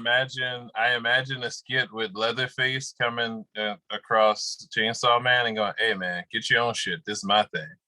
Chainsaw Man would cut his ass in. But yeah, because he literally has a chainsaw for a head, and chainsaws coming out of his arms and stuff. And then you meet, there's like a bunch of cast of characters and a whole. Oh yeah, that's true. Leatherhead. Yeah, Leatherface might get cut up in that case. He might get cut up in that situation. But yeah, definitely check out Chainsaw Man either in physical form like I have here. I always just wanted to get number 1 to try it out, but then I got the Shonen Jump app and I just been binging it basically. It's Shonen Jump is essentially Netflix for manga. If you want to catch up on any manga, My Hero Academia, you name it, everything. Bleach. In terms of us going to a mail call, I want to show one item that is right behind the camera here. Let's see. I have any mail? Oh yeah, I'm like, do I have any mail calls? Yeah, I got one. So keeping with the theme, I only have one thing to show, but same here. Same here. Manga. One of my favorite mangas and my wife's favorite manga is this little show here, which I'll show the plate here. My Hero Academia. Love that show. Fantastic. Does great character development. Just a great anime all around. Now, you might find this guy to be familiar if you're familiar with the show, but if you're familiar just a little bit with the toys, you might see right over here. I'm going to try to point to it with my finger. See where my finger is. Right there in that case right there is the entire collection of the McFarlane My Hero Academia series, because I'm a collector, if you didn't know that already.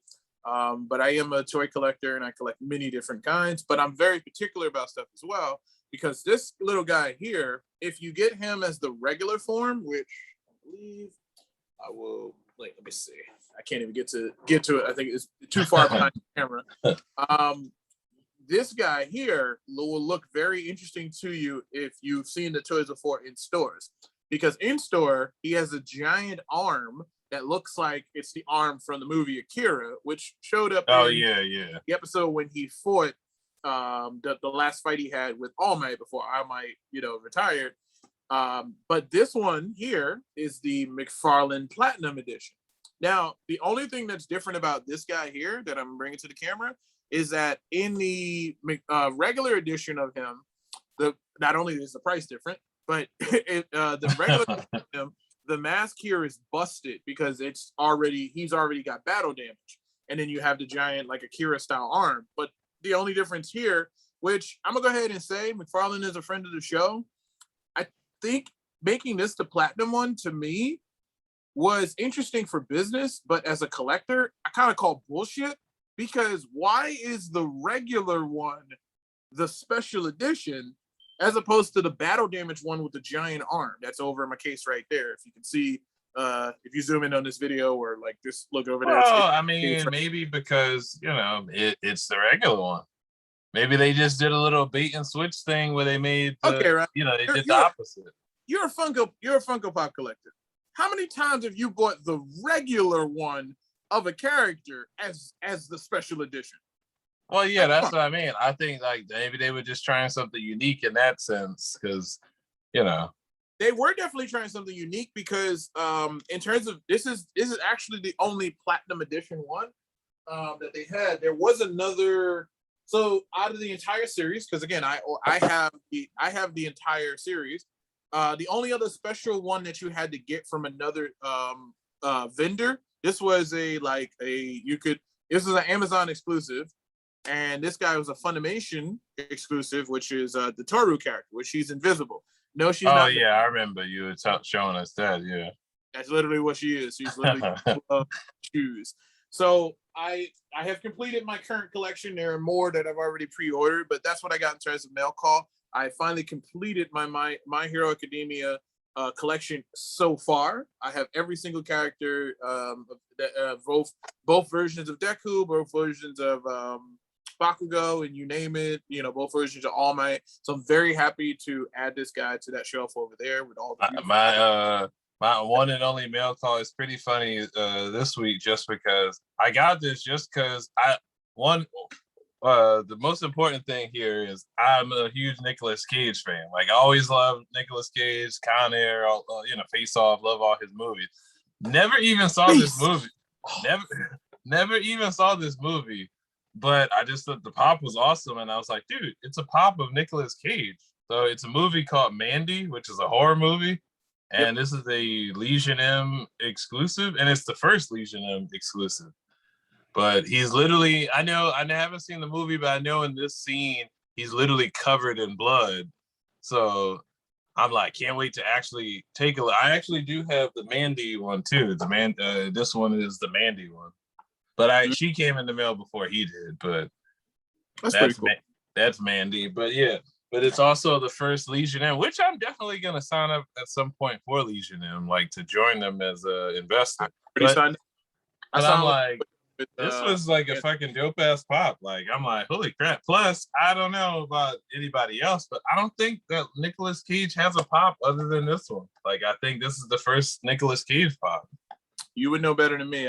You know that I am Funko Pops are beneath me, sir. Oh, they're beneath you. Oh, okay. I only indulge in the very special detail. Look at the. You'll never. I know they make All for One, which is this character from My Hero Academia. If you guys. Oh yeah, he has a Funko also. Of course he does, but it looks nothing like this. Look at the articulation. Look at that arm. Look at his head. Freaking fantastic. When you look over in that case, do you see any Funkos? No, you don't. I don't collect them. Oh my god, you will. You've been saying that for years. You realize that, right? I'm not. They'll get you. It's like a horror movie. Eventually, they'll get you. Eventually, as a toy collector, I can tell you, and as a toy connoisseur myself, I appreciate the artistic design and the detail that they put into some of their Funko Pops. Oh, you mean like these? You probably mean like these. I'm not gonna say lazy ass multicolor as being artistic. That's not. No, that's blacklight. Again, lazy ass blacklight. I just do. That's all that is.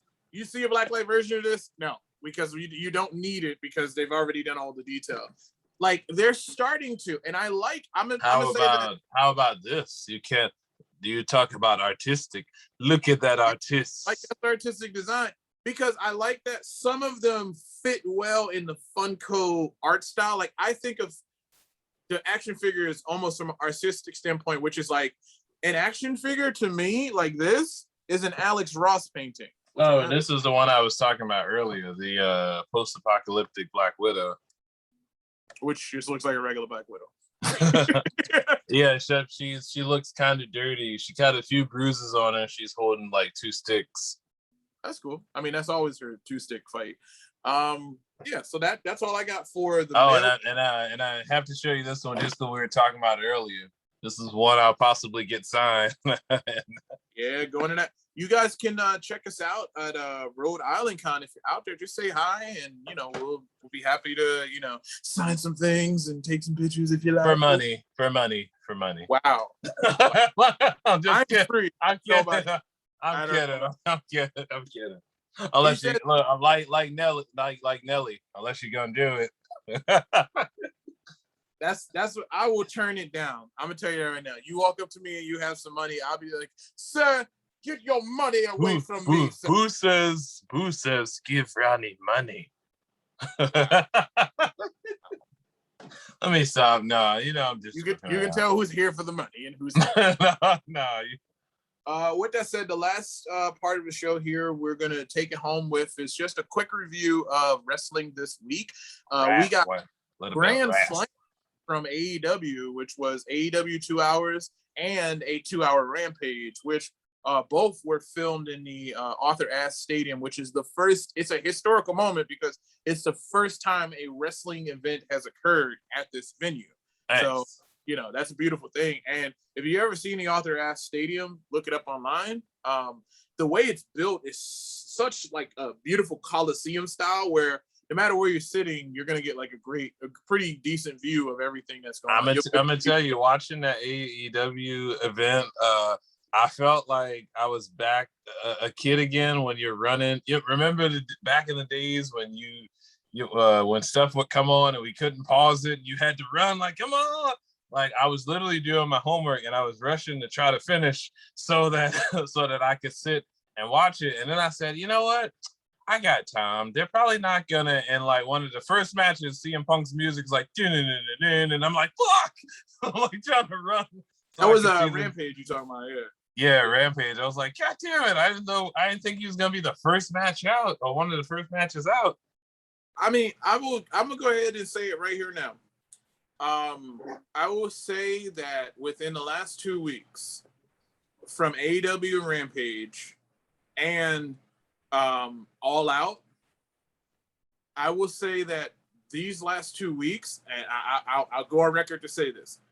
I think that even before the year is over, I think that AEW has produced some of the best matches of 2021 within the last 2 weeks. I would agree with that because like these are literally not even pay-per-views, but they feel like pay-per-views. Like Daniel Bryan versus fucking Kenny Omega. Like it literally that felt like I was watching a pay-per-view match. You know what that felt like? It felt like two top competitors fighting for the world championship. That's what it should feel like, WWE. That's what it should feel like. Okay? I'm sorry. I can't.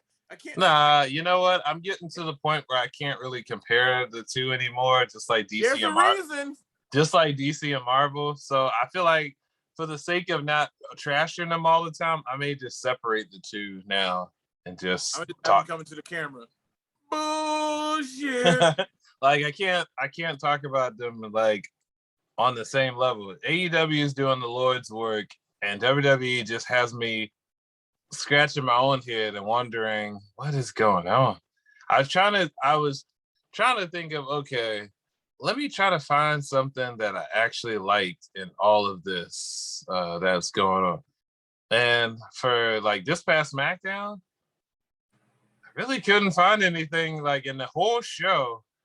I really could. Okay, now I think maybe one thing. The only thing, and this is probably a fucked up thing, only thing in the entire show that I actually like and I found hilarious, and it's just because I'm a fan of Baron Corbin, is when Baron Corbin was supposed to fight Kevin Owens. And before Kevin Owens could even get to the ring, some other dude came out of nowhere and started beating the shit out of him. And I'm like, why? Like, Baron Corbin is so like not used like how he should be. Like he's like the ultimate heel, but it's like they just never go anywhere with it. It's just like, you know, all he does is like insult people and beat people up, but they don't really move it towards anything. So it's like, you know, a little bit wasted. But that was like probably it's terrible as that sounds, like the only moment of the show that I actually found amusing. The rest of it was kind of just like, especially the Roman Reigns and Montez Ford. I love Montez Ford. Montez Ford is another wrestler that I'm gonna put on everybody's radar and say Montez Ford and Dawkins. I like him and Dawkins, but like these guys have so much potential, and then that potential was stomped out a little bit this past Friday, having him fight Roman Reigns in this match where it was like suddenly he didn't really know how to fight like he normally fights. Like I'm just getting at a loss. All I'm gonna say is that I strongly believe that the difference between the two is clearly one is following pro wrestling that we fell in love with, and the other is at this point WWE is a wrestling sitcom. That's what I'm gonna call it from now on. It's a wrestling sitcom. It is, but stuff just doesn't make sense. Like the whole Naomi. For some reason, Sonya Deville's not letting Naomi fight, and I'm just like, I'm confused. And like you said, I know you mentioned, it's going to lead to her fighting Sonya Deville. For what? What are the stakes? Let me guess. If Sonya Deville, if Naomi defeats Sonya Deville, she gets to wrestle. Like what? Like I don't know. And I don't like to put race into it, but it just seems like weirdly racist. Like, okay, this past Naomi came out. I want a match. Give me a match. Sonya Deville comes out. Security, get her out of here. I told you. And she basically said, Naomi, you're bringing down the business. I'm trying to give the best matches. So you got to get out of here. And then they kicked Naomi out, and then the fans were booing. And I'm like, unless this storyline has like some alternative ending that we don't see coming, I don't get the fucking point. I'm gonna raise my hand and just say, How many other women's matches happened on SmackDown? The tag team champions, almost a superhero, and that was Raw. Rhea Ripley. Raw. No. They fought. What's her name? Natalia. Natalia fought Nikki Cross again on SmackDown. So we're now at the point where they just don't have a roster, so they have to share. Is that why Roman has been on SmackDown on Raw for 2 weeks? I mean, no, they're crossing over, and then what's funny? I know, we've had past episodes in the past where we've done the draft and who we think's going to Raw, who we think's going to SmackDown. This time around, before the draft even happens, I don't really care. One, I don't really care, and two, how many wrestlers do you have to even fulfill the draft this time around? You know what? Just for the sake of the show, we have the platform here. Let's call out the SmackDown roster. We're not including anybody from Raw. We got the Bloodline, which is 3 of them. That's the Usos and Roman Reigns. We got Becky Lynch.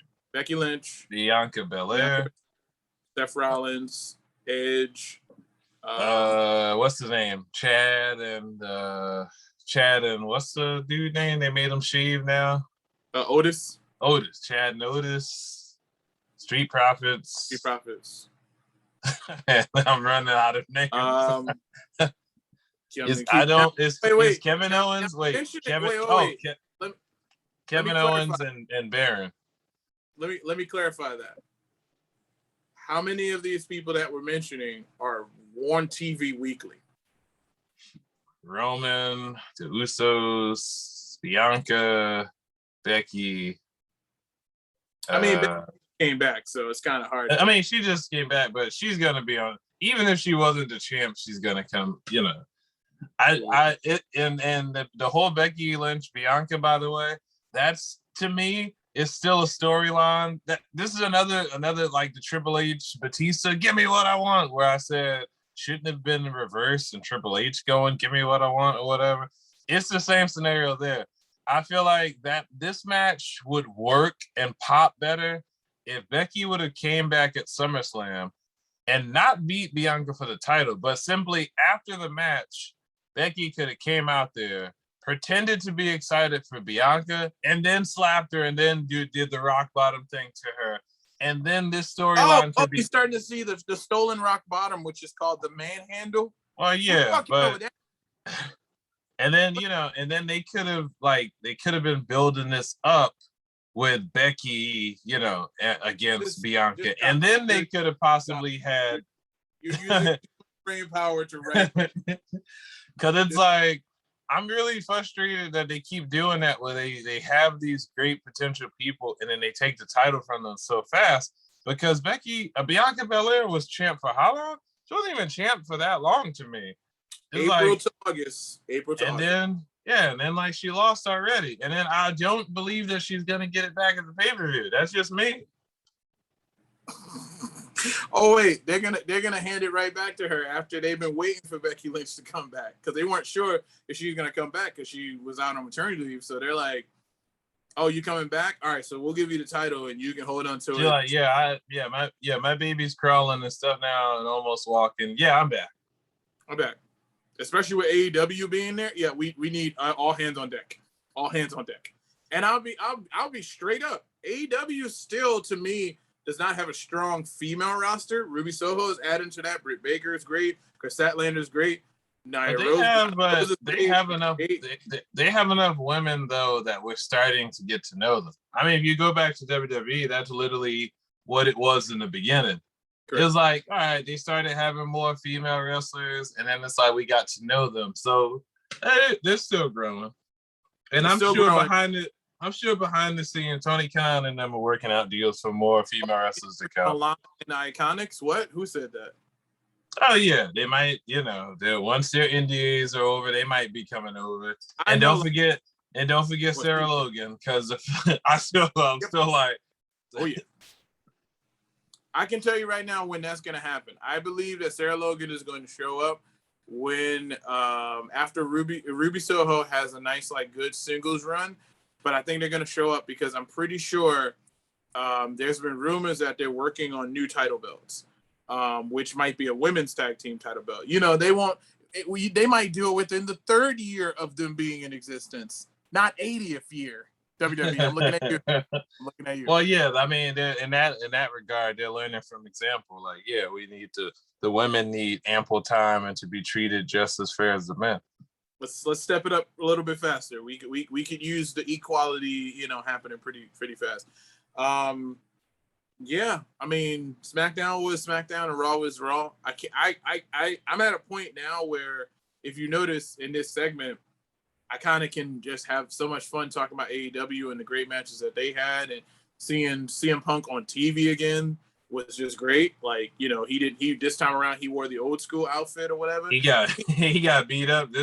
Got beat up fighting Hobbs. So yeah, Hobbs is a big dude, which again, neither one of one thing I will say that I really did enjoy this week and what they've been doing a lot is that when the Elite fight and when Team Taz fights, they typically have Taz on commentary, or they typically have like Don Callis on commentary. And I feel like the commentary is supposed to add to the storytelling that's happening in the ring. Oh, of course. That's the art of commentary. Fight me if you think otherwise. Well, yeah, that's why that Don Callis guy was commentating when Jungle Boy and them was fighting and talking shit about Christian. What? Oh my God. What the, like, it's supposed to add to the overall, because and at the same time, I appreciate that both of them, when they're talking about their team, they're also talking about the other guy, and they go, oh man, like I remember Taz, when Taz specifically, he gets a shout out, even though in person he's kind of a dick. I'm just going to call it what it is. Did I ever tell you? He gonna choke you out the next time he sees you. Did I tell you what happened in Newark when we you told me. Yeah, like this guy was. You talking about Taz? Are you talking about Taz, the really handsome guy who was really nice and no. The human suplex machine was being a bit of a dick when it came to a situation that happened with a security guard. And if you don't believe me, ask Taz about it. Because just so you know, Taz, I'm Ronnie. I'm not Markell. That's that guy. So no, don't choke me. Don't choke me. You choke me the fuck out when you see me. Okay? Don't choke me out. Choke him out. You talking mad shit. Yo, what are you gonna do if Taz walked up to you like, yo, I caught your show. You're talking mad shit. Only step in the parking lot right now. What I'm gonna do is let him do it because he's got more money than me. So I mean, I got lawyers. What if he's like, sign this contract, pussy? Saying that no legal off? Yeah, sign off. I'll be there instigating like, yeah, Markell, sign off. Like, what? I'm gonna tell you right now, Taz. You'll be like, whose side are you on? I'm gonna tell you right here now. If I sign off on something, that's gonna be a bad day for him because I'm bringing pepper spray. I'm just good. Oh my God! What if he eats that shit and still come after? Like, you spray it? Yo, yeah, he spray. Yeah, he like, yeah, I eat pepper spray for breakfast, baby. Yeah, I'll be like, run. You better run. Go ahead and get that Sarah McLachlan music. I will. Like that. That's it. God knows if he get them arms around you, that's a wrap. I mean, I'm not really. Yeah, if he's ragging you, your glasses go off. Please, Taz, I have a family and a cat at home. Please don't do this. No, let me stop. No. But yeah, I really enjoy the things that they're doing in pro wrestling and telling good pro wrestling stories in there, and the things that they're doing on. I still keep hope alive with WWE. Maybe. This is my feeling as I'm sitting there watching WWE. I mean, I'm trying. Yeah. They're trying. Yeah. Trying to be terrible. Nah, you got to be very specific. What are they trying to do? Because I don't know, man. I'm just like, come on. I'm telling you right now, I think I'm really at that point where it's like, if Finn Balor loses at Extreme Rules tomorrow. Oh, that's tomorrow? Yes, tomorrow. Oh, geez, listen, it's so bad. You don't even know who's fighting tomorrow, do you? There's a pay-per-view tomorrow? I really didn't know there was a pay-per-view tomorrow. Oh wow. Alexa Bliss versus Charlotte Flair, which is so obvious because they're like grooming her for this fake ass Beetlejuice character and like helping to sell dog. Yeah, how did it go from the Dark Sister Abigail to like Beetlejuice? Oh, that's called because Bray Wyatt didn't want to re-sign a contract. That's what that's called. All right, we gotta. You're like, all right, we gotta completely kill that one. We gotta kill that gimmick. We gotta kill that. Something. We gotta do something because they're gonna keep. I mean, even if it's kind of funny because either A, they're gonna do the predictable thing, which is give her the title. Speaking of which, just for a second, they had the moment where the Dark Order is still all in disarray. I am praying. You see it? I am praying that like they're still in disarray, and I'm like, if Bray Wyatt becomes the new leader of the Dark Order, I'm like, I might shit myself while watching television. He's like, come to me, my children. I'm like, okay, that's fine. I'm good with that. Wait, yo, you get me excited saying that. You telling me that I'm gonna ask you right now, what was one of the greatest things about original Bray Wyatt's you've been there in person. What was one of the greatest things about his entrance music or his interest in general when you're there in person? Oh, it was like dark, mystical. It was dope. Everybody turned on their flashlights and it looked like fireflies. If he came out and that happened and that's happening, man, I'm done. That's it. Everything that's good about wrestling is happening over there. Like, over here. That's where it's happening, guys. That's where it's happening. It's happening over here. If you still they're doing some really good stuff. Like they're giving it like every week. They just have I don't know. Like they just I think what's hurting WWE is consistency more than anything.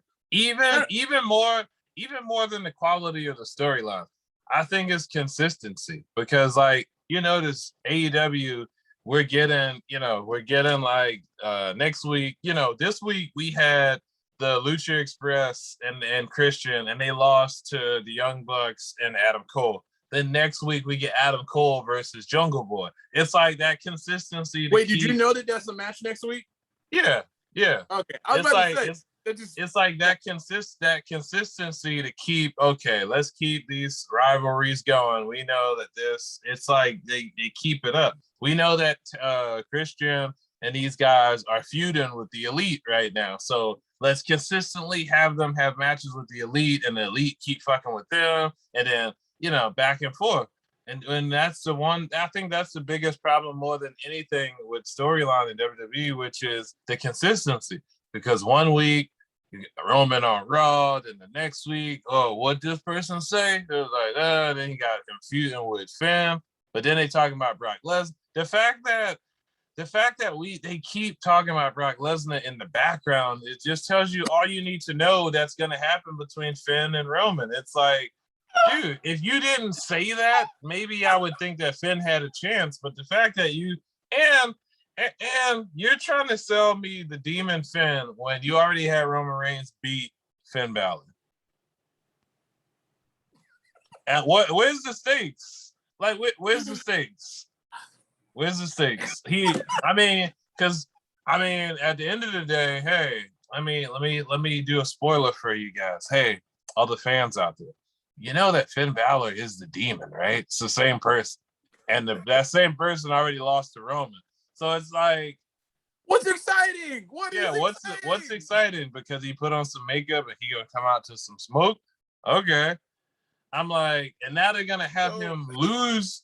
Like, this is why I'm like, I'm done. And I wish that, and I hope to see Finn Balor someday in AEW because they're gonna fucking tarnish his fucking demon persona for nothing. Well, that's the point. They're just trying to kill it. They're gonna just kill it. I'm gonna go ahead and look at this and say, okay, I'm gonna just read off here. I have official documents here from WWE. I have the documents here that say so. Bobby, not Bobby. I'm sorry. I got the black guys confused. It was too.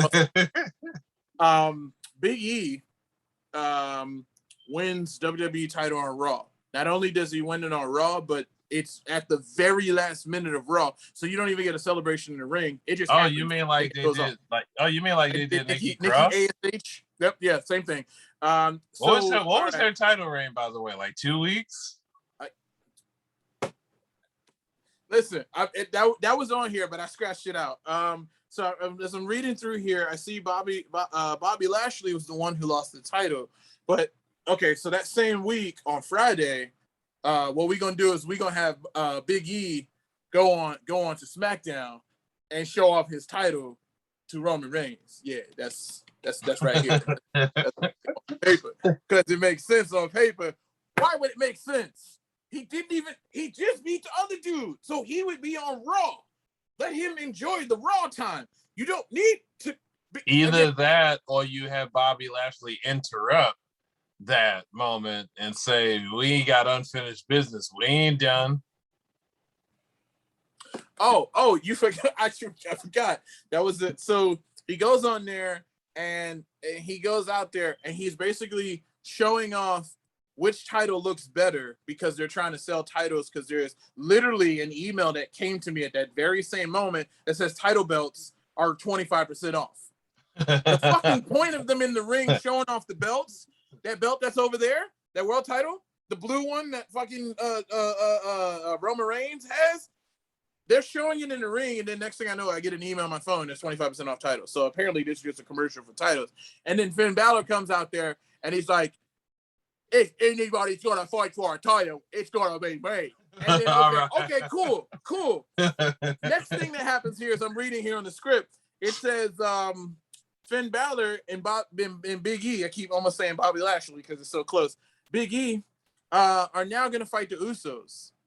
Not Roman Reigns, that both of them have a problem with, but he's gonna fight the Usos. Oh yeah, you're talking about Raw, the last Raw that happened. No, that wasn't Raw. That was SmackDown. Finn Balor and Big E fought against the Usos, because that made sense. Wait, was it? Yeah, that happened. I was there. No, I didn't watch the whole thing, so I just saw when Finn came at the end as Demon Finn. Now wait, here's the thing. So they fought against them. Finn and Big E won, because why not? The Usos lose all the time now. They're ruining them. So Roman Reigns decides, I don't like the fact that they beat my cousins, and why the fuck didn't you stay in the ring and fight one of them? Anyway, I'm sorry. So he goes, I'll see them on Raw. Cool. Okay. You ain't been around 2 years, so I guess, let's go over here and bring the boys with you. And just so happened, what are the other parts of the New Day on Raw? All right, let's go over there. Let's go fight them. But wait, there was a guy that he just beat for that title that's in my background right there. Where's Bobby? Bobby? Like I said, it's just, I think that's the biggest thing. I think if we can get back on track with consistency, that might help solve the problem. But we shall see. And giving more TV time to those. I mean, well, actually, if I'm calling it right, people who didn't have TV time have a little bit more TV time because they got less wrestlers. So like Mustafa Ali and some of those other people, God knows where Ricochet is. So they got him working on 205. They got him working on 205 Live or something. AJ Styles is dope, so he ain't even got to be there every week. I'm gonna put you like this. AJ Styles at home, like, hey, how come you're not at Raw this week? I do dope shit, so I get the day off. I'm gonna put it this way.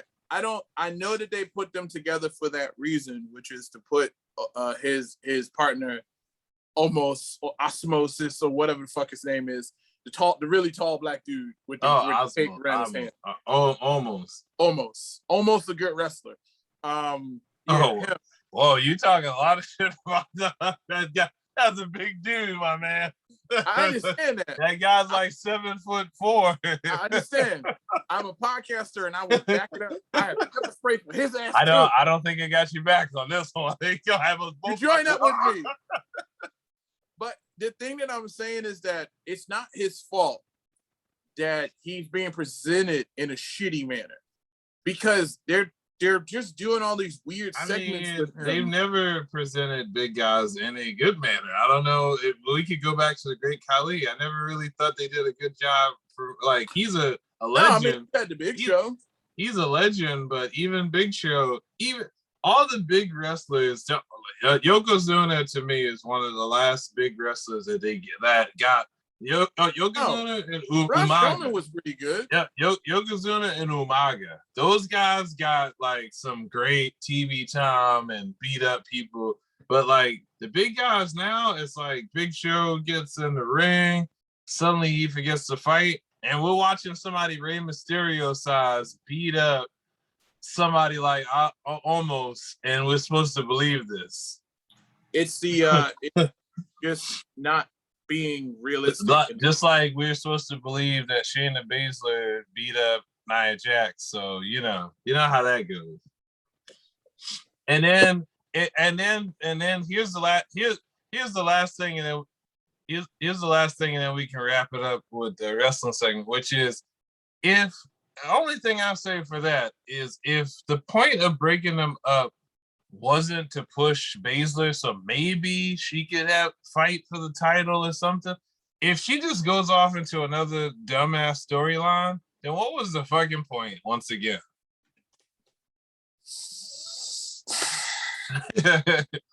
But yeah, I think on that note, I think we bring it around town. Okay, I'm just gonna take my glasses off. I'm gonna just drop my glasses for this shit. Okay, so all of a sudden, this is called this is the continuity you were looking for. So a week prior to them fighting, all of a sudden, Shayna Baszler just decides that she wants to just interrupt the match that Nia Jax is randomly having because Alexa Bliss called out of work. And Nia Jax is having with what's her name? The Flair, Charlotte Flair. Okay? Charlotte Flair. So she has this match with her, which she beats her. And we're thinking, oh, okay, maybe they might decide that they're gonna try to like do something with Nia Jax again, finally, because she ain't got the tag team titles anymore. She's not holding those anymore. Or she's not holding those titles hostage anymore like they were doing. And then for some reason during that match, like, Shayna Baszler was, for whatever reason, very out of place, constantly trying to like interrupt and get involved in that match. And apparently, oh, you know what? Those two are mad at each other. Now they're going to fight. Nia Jax, I'm just going to say it right now. Nia Jax is a grown-ass woman. Okay? She's a grown-ass woman. I don't care. I'm a grown man. But I'm pretty sure that Nia Jax can put some hands on me. And I'm a 6 foot tall black dude. Okay? I'm pretty damn sure that Shayna Baszler is pretty dangerous, right? She's the only thing they got left that they've been trying to sell as their party. She is literally the Party City version of Ronda Rousey. Okay? The Party City discount version of once again, Ronda, I don't know this, man. No, not Ronda. I said Shayna. No, Shayna. Shayna is a discount version of Ronda Rousey. Ronda Rousey is a badass. Once again, Shayna, Ronda. I don't know this, man. He's talking a lot of shit, right? No, I only say that because they're friends. They're friends, right? Like, yeah, I'm pretty sure. They both gonna get your ass in the parking lot somewhere. come with it, man. Yeah, he'll be like, Ronnie, help you want to see these hands? Come with it. Yeah. Shit, I can. So what we get that really hurt my feelings was Shayna Baszler chokes out Nia Jax. At least she pretends to be choked out, and then they call for the bell. Not even 5 seconds later, Nia Jax rolls out the ring for whatever reason and decides to put her arm on the stair. And then proceeds to beg a 5 foot nothing Shayna Baszler. No, Shayna, no, don't. I'm not even. I wish that this was a bad interpretation, but this is spot on. No, Shayna, don't do it, please, no. And then when she steps on her arm, proceeds to squeal. What?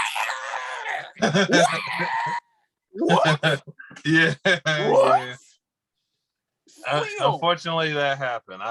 Hopefully, I really don't know what to say about that. Now that you told me Extreme Rules is happening tomorrow, I'll check it out. I didn't even know it was gonna happen. I can't. I'm gonna tell you right now, we are at the point, and if you've been listening all along, thank you very much. Not even just for this episode, but our episodes in general. Like we're in the hundreds at this point, so we really appreciate you sticking around for that long. But if this is your first time hearing us, you can go back in time where we used to speak so highly before AEW was even a thing. We used to speak so highly of that little belt, that company back there. Yeah. We used to speak I think back then my only gripe was like them watering down people when they came from NXT to the main roster.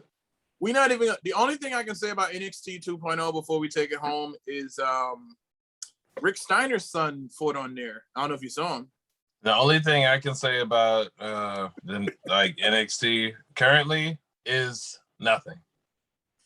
Rick Steiner's son fought. Okay. Did you see him? I have a lot on him. NXT now, honestly, I don't even watch it at all. I'm just not even gonna lie. Wait, you didn't see what's his name? His name is Braun Breaker. Braun Breaker, and he fought a dude that's like, I think his name is like LA Hollywood or some shit. Like, I don't even know who that is. Hollywood Night. Look, I don't even know who that is. That's how long I haven't watched NXT. I haven't watched. Tommaso Ciampa is the champion. Tommaso is the champion. That would have been, that would have been dope if he would have won back when he fought what was it, Johnny Gargano, a couple. It was like a year ago. I wanted him to win like back when he first came back from injury, like 2 years ago. Over there. Oh, it's the dudes from the ones that have the city podcast. The black dude with the braids. I forgot his name. He's the last time I saw anyway. But now it's just all right. Let's take it on home. I said it before at the beginning of this segment. I'm gonna say it again. Hey, yo, WWE, right now, I'm looking at the camera. You see my eyes? Yeah, you see that? Okay. Your shit trash right now. I need you to do better. I'm gonna just say it right now. Your shit is trash. That's the hood talking. Your shit is trash. You got to do better, homie. They gotta consistency. Get the consistency back, and I think they'll be okay. Consistency. That shit is trash. No, I'm just saying, like, they doing this random sporadic stuff every week. It's not working. I hope maybe the draft will be that change they need. I know this is probably gonna get me because I know he's another black dude and he is pretty vocal. And I'm gonna go ahead and say it on this podcast. But Booker T, I'm gonna need you to stop cooning on your show. Whoa! I need you to stop. Once again. I don't know this. I don't know this. Man. Yo, you trying to get fucking sister kicked in the throat? Yo. He be on that Hall of Fame, and I'm like, sometimes I'm a little bit concerned because his boy be speaking the truth. I forget his partner on the show, but his boy be speaking the truth. I'm gonna just go ahead and say shout out to you, Booker T, one of my faves of all time. I like you too, man. I cut it out. You one of my day ones. This man over here. When you come for him, just remember. I had nothing to do. Listen, I still ain't happy from you when we saw you in Target, man. You try to play us out. I saw that. Oh, yeah, he did. Yeah. He did. Man, I'm just a regular dude like you. Come on, man. You Booker T. Come on, man. Why you acting like that?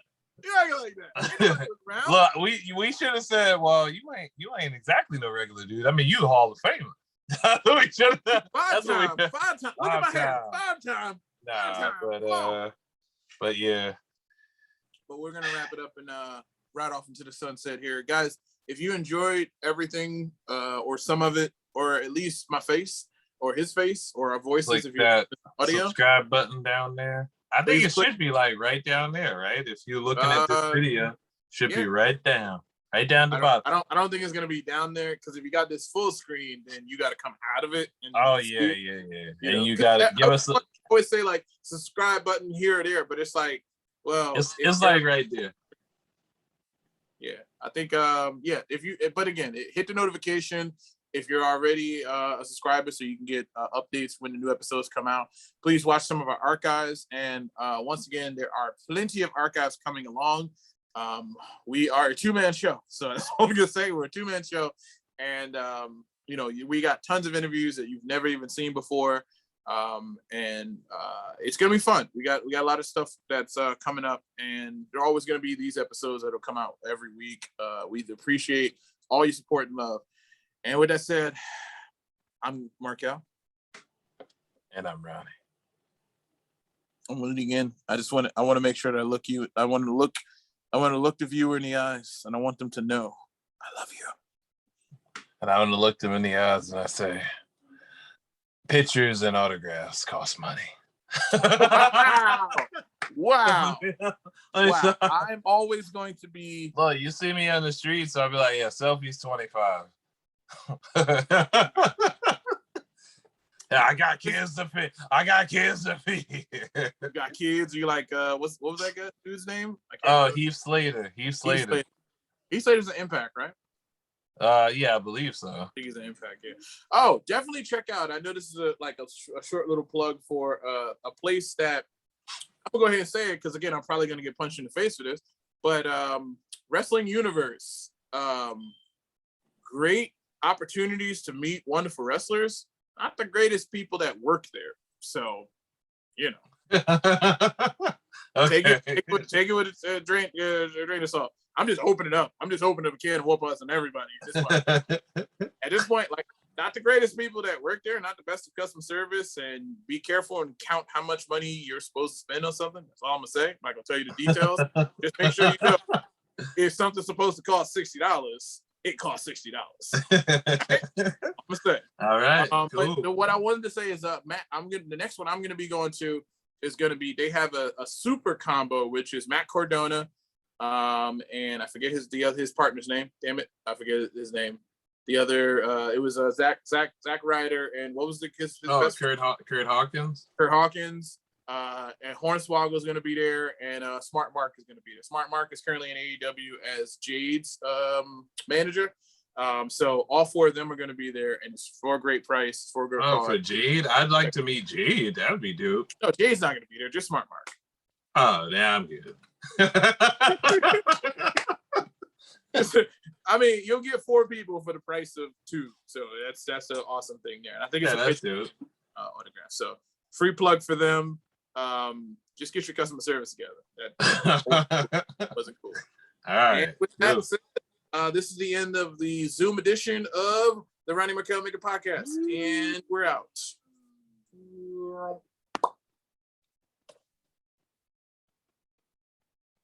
I'm back.